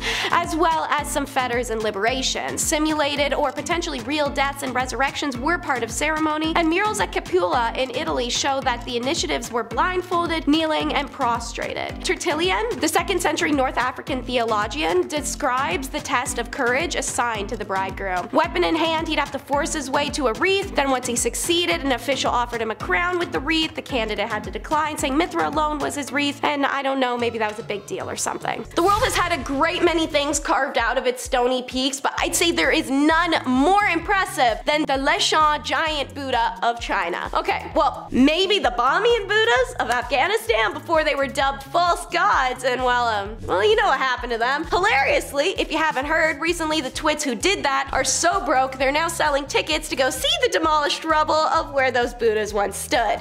Thank God, because I was worried I wouldn't be able to see the gaping cavity where the wonders once stood instead of the actual wonders themselves, forever lost to time. Anyways, the Leshan is thankfully very well protected and doesn't risk being harpooned. It's the largest stone Buddha statue in the world, carved into a cliff face in the Sichuan province where 3 rivers meet and facing the sacred Mount Emai. Obviously, this is a very sacred area, but why the Buddha specifically here? The year is 713 during the Tang Dynasty, and Haitong is concerned for the long-suffering people who earn their living around the tempestuous waters of the 3 rivers, and they'd often lose their lives to its evil water spirit. So Haitong believed the Buddha would bring the water spirit under control. That and the falling stones during the carving would reduce water force there. So he plans and labors, supposedly for 20 years, to afford the cost of doing this. Even when government officials tried to swindle the humble monk out of his money, Haitong said that they could get an eyeball, but not the money raised for the Buddha. Legend has it he quite literally dug his eyeball out and officials ran away. The project was half done when Haitong passed away, and 2 of his disciples did continue and finish the work. After a total of 90 years, the project was finally completed. The Leshan Giant Buddha scenic area is a sacred site to the Maitreyan faith, the main belief of the local people. It's a World Heritage Site that was inscribed in 1996 together with the adjacent Mount Emai scenic area.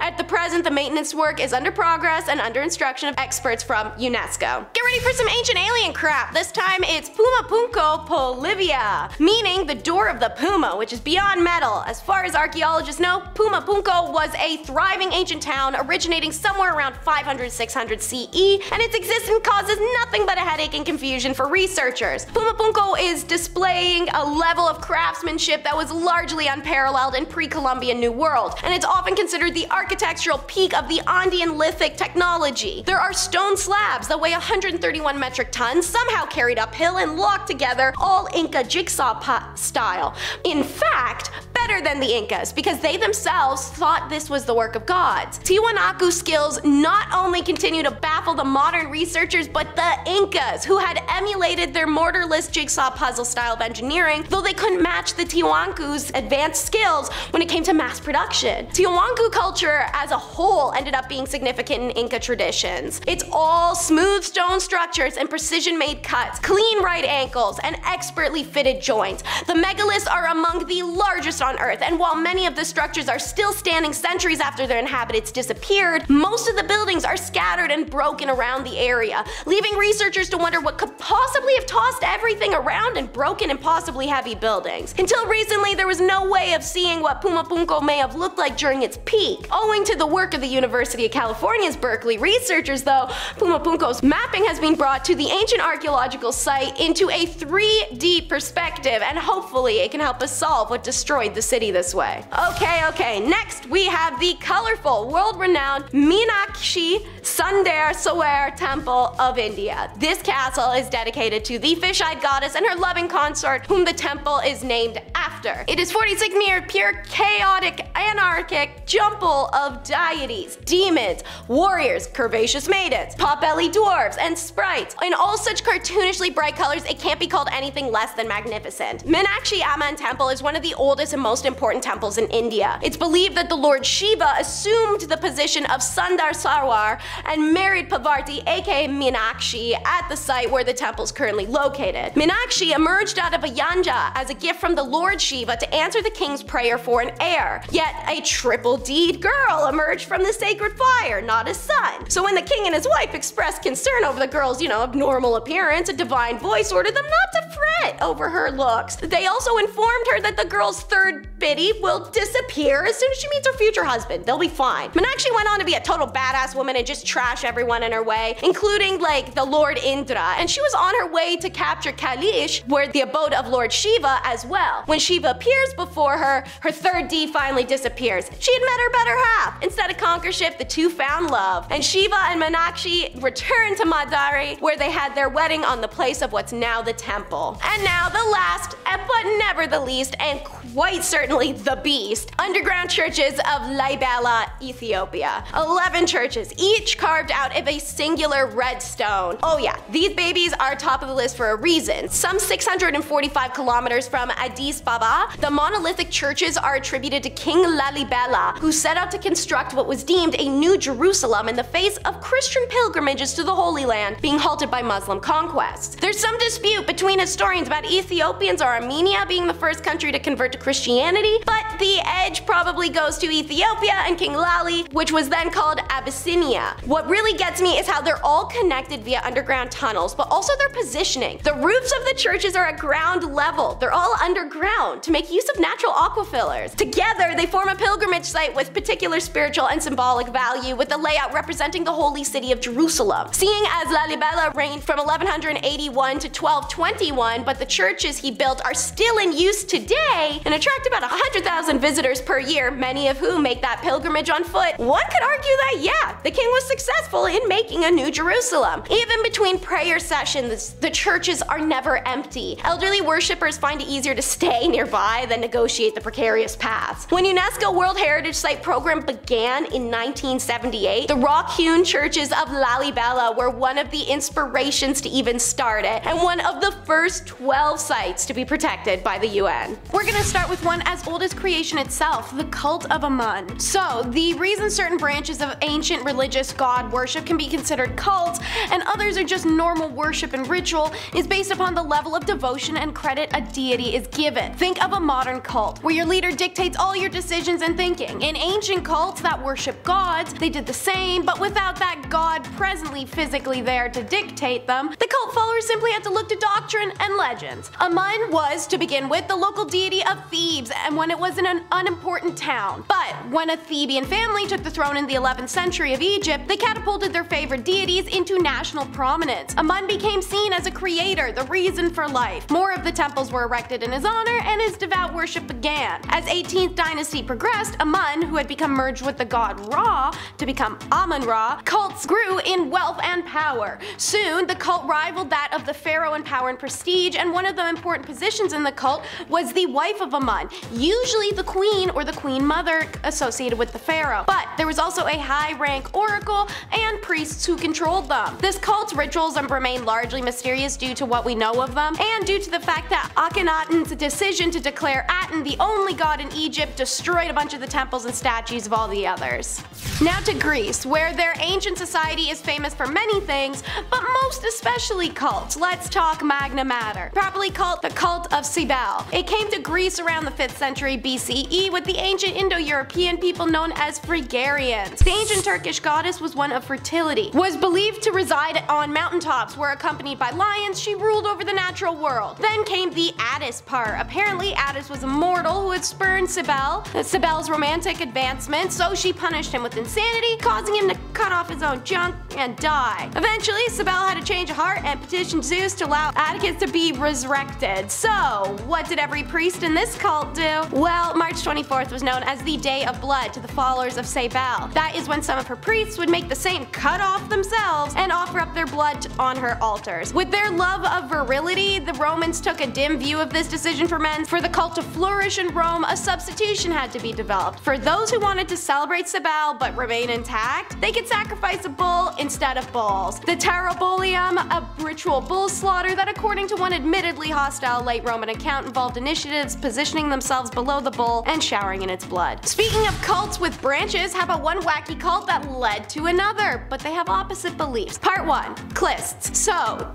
one day in 1645, while the Orthodox preacher Danila Filipovich is mowing his little cart over a hill in Russia, the Godhead himself descended upon Dan in his fiery cart, trailed by angels and seraphim to deliver godhood. That moment forward, Dan was the living God. He issued commandments like Moses. He announced that there was no teaching but his. From now on, the only book that mattered was the dove-like book written in the heart by the Holy Spirit. Okay, dude. After a decade, he meets Ivan Suslov, who's age 33, and decided to name this guy his Jesus Christ. According to legend, the dude did work miracles. Twice he was crucified and rose from the dead. The second time he was also flayed on the order of the Tsar, and when returned to Earth, a young girl covered him in a sheet that became his new skin. He levitated, he flew. With Danila, he visited heaven 3 nights in a row. Normal stuff. Suslov and Filipovich gained many followers. Their belief was that Jesus was born like any other man. He was no different from other men until age 30. Like Ivan, the Holy Spirit, like Dan, anointed him and made him God's son. And if the Holy Spirit could enter one man, it could enter others as well, even women. It stood to reason that there could be many Christs and many mothers of God. For all its prohibitions, the core of the Christian religious practice was about the conscious pursuit of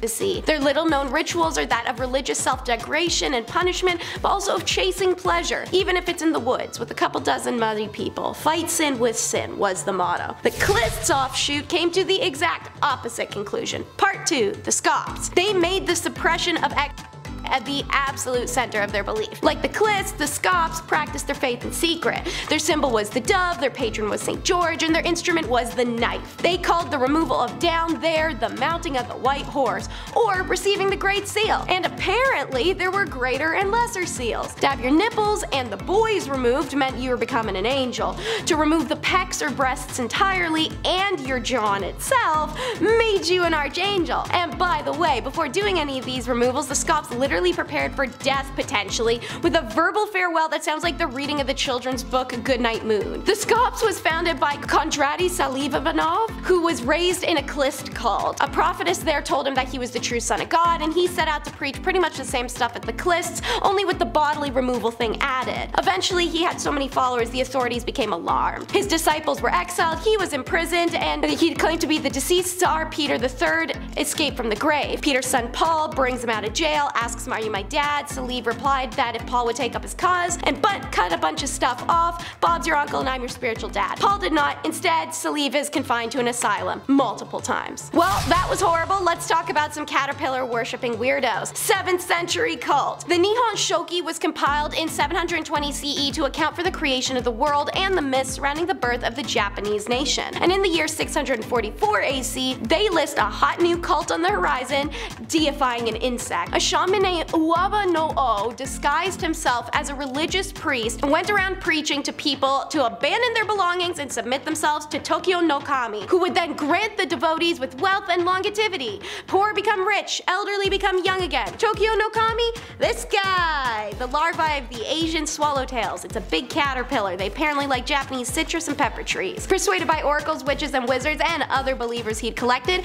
peoples in towns and villages cast their food and belongings on the roadside and shouted, "The new riches have come." They also enshrined the insect on an altar and worshipped it with song and dance. The Nihon Shoki tells us after the followers of Tokyo no Kami cast away their possessions for no good reason, the loss and waste was extreme, and an official named Kawakatsu, the chief of the Hata clan, was so disgusted with the enormous waste and loss of rationale that he arrested and executed the cult leader. Next up, we visit the largest mud brick building in the world, the Great Mosque of Jin, Mali. As a site on the United Nations World Heritage List, the Great Mosque of Jin is a beloved piece of Mali's cultural history. It was built in the 13th century by the first Jin Islamic ruler and remains one of Africa's most famous buildings. 52 feet high, this bad boy and its surrounding old towns of Jin were slapped with the UNESCO World Heritage Site stamp of approval in 1988. Jin was founded between 800 and 1250 CE. It was an essential stop in the trans-Saharan gold trade and a significant city to the Mali Empire, the Songhai Empire, and the Tukulur Empire. So that's 3 for 3. Makes sense that King Khoi Komboro puts a big old mosque in the center. The Great Mosque then became a center of cultural life and religion, particularly in Islam, with thousands of students studying the Quran. After Jin is conquered in 1819, the semi-destroyed and pillaged city and mosque are left rot until it's once again replaced in 1836 for the third and final time and is completed by 1907. The only original part of the mosque that remains is a small building that houses the graves of local leaders. In search of answers, cults were accepted and normalized in the Han imperial cult. During the reign of the Han Emperor Wu, the imperial government sponsored a large number of cults, many of which were connected to the emperor's own pursuit of immortality, whether it was the avoidance of death altogether, or transcendence, or some combination of the two. The cults worshipped by the emperor or on his behalf were spread out across the empire, and Wu frequently traveled to perform sacrifices or visit these sacred locations.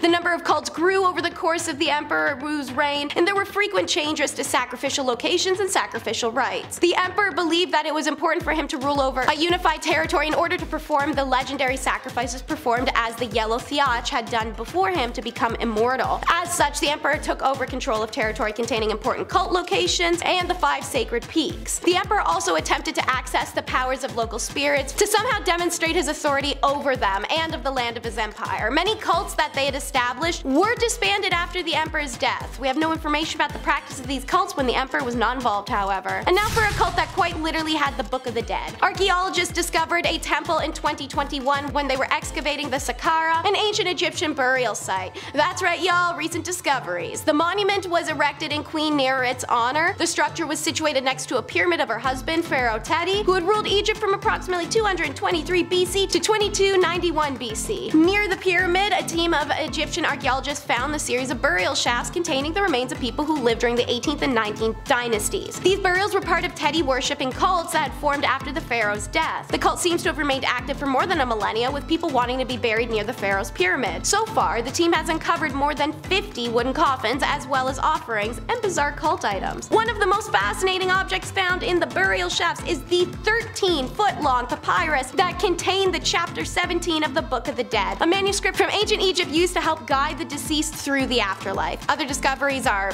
bronze axe, board game, limestone stela, some other cool stuff. There are also many shrines and statues of Anubis, and the rest is a mystery for now. Number 2, henna. I got henna done a few years ago and I totally blanked. I forgot that it lasted longer than like 2 days. I was like, day 4, I'm like, what's going on, man? Is this permanent? While on one hand, pun intended, it is beautiful, ancient Egyptians' use of henna went beyond style and beyond imaging oneself after the gods. See, henna also has cooling effects on the body, and ancient Egypt was quite hot. It was used by ancient Egyptians to color their hair and fingernails in shades of red and orange. Now this exact shade also provided comfort on hot days. Come back with some henna, kind of nice. It lasts longer than a few days though, just so you know if you want to get henna. It's important to know. That guy did not tell me in Greece. No, he did not. Last but not least is Boiled Heads, Sanctuary of the Falcon. Archaeologists were casually conducting field research along the Red Sea's coast in 2019 and, humbly discover an entire lost shrine. The team came across the temple ruins while excavating Berenike, an ancient Ptolemaic Roman port. The 2-room shrine was decorated and designed in Egyptian style. However, the previous worshippers were not Egyptian. They belonged to an enigmatic Blehimes, a semi-nomadic tribe attempting to assimilate. The site on which the shrine was found, called the Northern Complex, consists of multiple buildings, including hints at the beliefs of the Blehimes,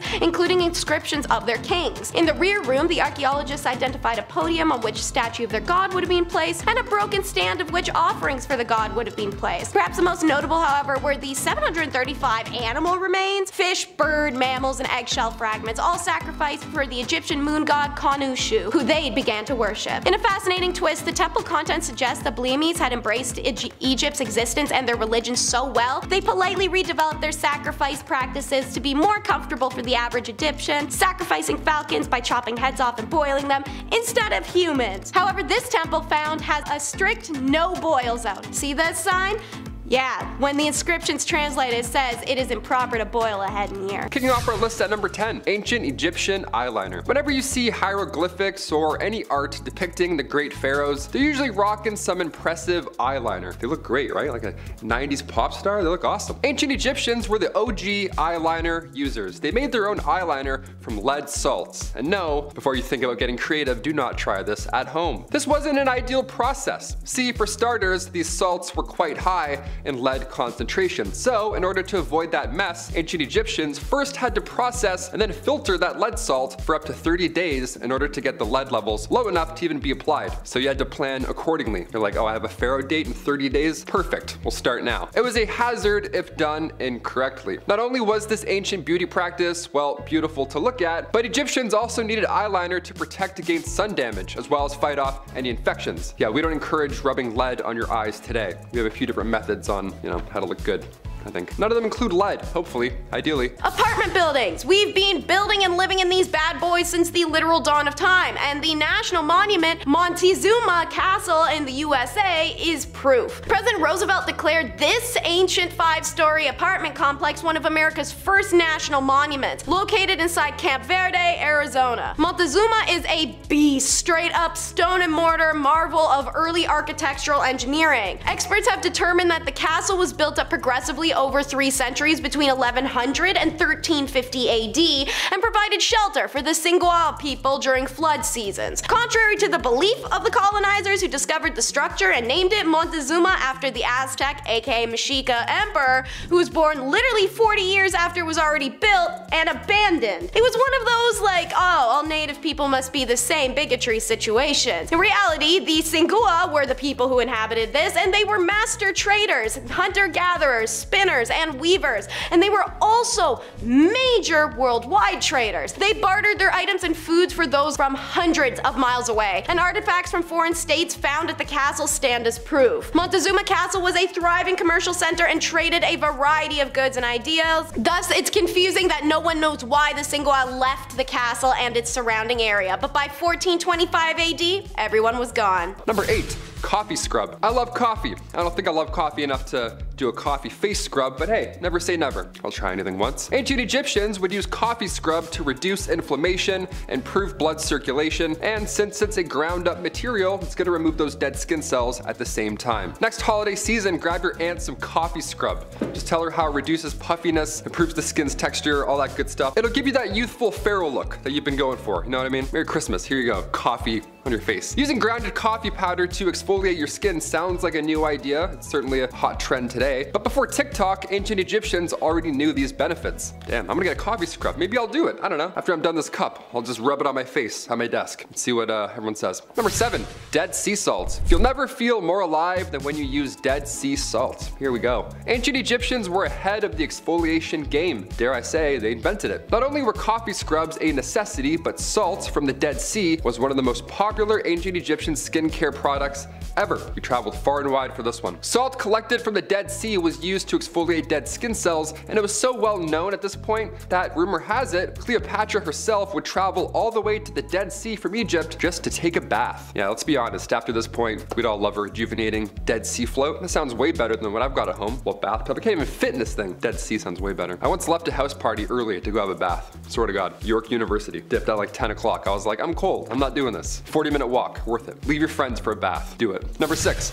Wax cones. Head cones, also known as perfume cones, were used in ancient Egypt. You've probably seen them in a thumbnail here at some point. The art depicting head cones is quite unique looking. It's like a pharaoh with a triangle on their head. You're like, what's happening there? What is this? Is this like Illuminati? What is this? Long before Pantene Pro V, when it came to head cleanliness, these triangular wax cones were here to save the day. And they looked pretty fun to use. I don't know. They would just sit on top of your head. You didn't need to mix anything with lead for 30 days or bran or anything like that. You didn't need to put any organs in jars. Just a wax cone atop of your head. Easy. Back in 2019, experts found archaeological evidence that they were in fact used. So yeah, not just a glyph. Real life history. So I have to bring this up. Men and women alike would wear this cone, and your body heat would slowly melt the wax cone down and through your hair. The cone itself was made of oils, fat, resin. It would be placed on their wig or directly onto your head, and it would keep melting and refreshing all day long. It's like a little candle almost. A nice little human candle. Nice little Egyptian man candle. As fascinating as ancient Egyptian culture is, I don't think anybody misses wax cones. It's a little easier nowadays. I'm too tall too. I can't have a wax cone. Are you kidding me? It would hit this mic. No way. Number 5, fake beards. I can't grow a beard, so maybe I'll just start rocking the fake one,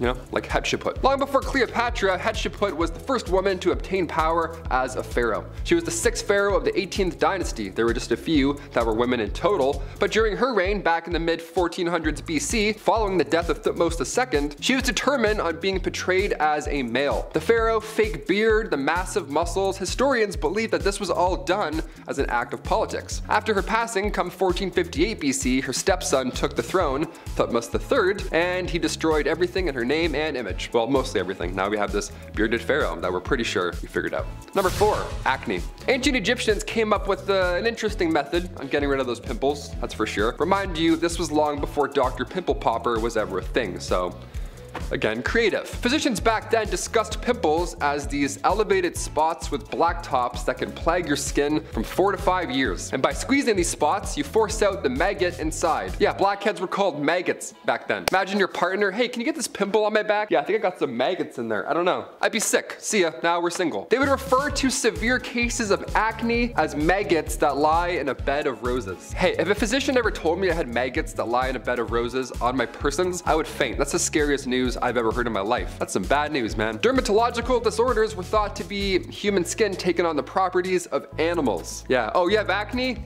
Are you sure you're not turning into a bird? Maybe it's that. Come back next week. Ancient Egyptians would use honey, vinegar, turpentine, and emulsion of bitter almonds, all to get rid of acne, hopefully. Sorry, maggots, not acne, maggots. All to get rid of maggots. I'm gonna go throw up. Number 3, prosthetics. The ancient Egyptians were a culture of firsts, and some of their achievements we still have no idea how they were able to accomplish. Like the pyramids, I couldn't tell you. Could you? Didn't think so. Hit that thumbs up. We're both wrong. We're both learning. It's very likely that some of the first ever prosthetics were used in ancient Egypt. How fascinating. Imagine being the first guy to make a toe, a fake toe. A female mummy who was discovered near Luxor had her death dated somewhere between 950 and 710 BCE. And she was also found with a prosthetic toe made from wood and leather on her person. While this of course is a wonderful cosmetic replacement, and it's no secret that the ancient Egyptians certainly valued aesthetics, it seems as though this prosthetic toe was completely functional and was actually used to help this woman walk. The toe, after it was discovered, had significant signs of wear and tear, which then inspired experts to start a study, look a little further. And they did. So they took participants and tested their gait, both with and without the use of a replicated toe. And in ancient Egypt, the common footwear were sandals, and walking in them would have been next to impossible without a big toe. So it's clear that this prosthetic was very helpful and important to those similar to this Luxor mummy. Not exactly a beauty practice, but I'm sure they also felt a little more confident with that toe. This is also too impressive to exclude. Beauty list. I'm like, yeah, toes are beautiful. Why not? Throw them on. Now, an Egyptian god being worshipped in Greece, the cult of Isis. This goddess gained prominence in Greece and Rome after 300 BCE. She had prominent temples, a dedicated priesthood, and devoted followers.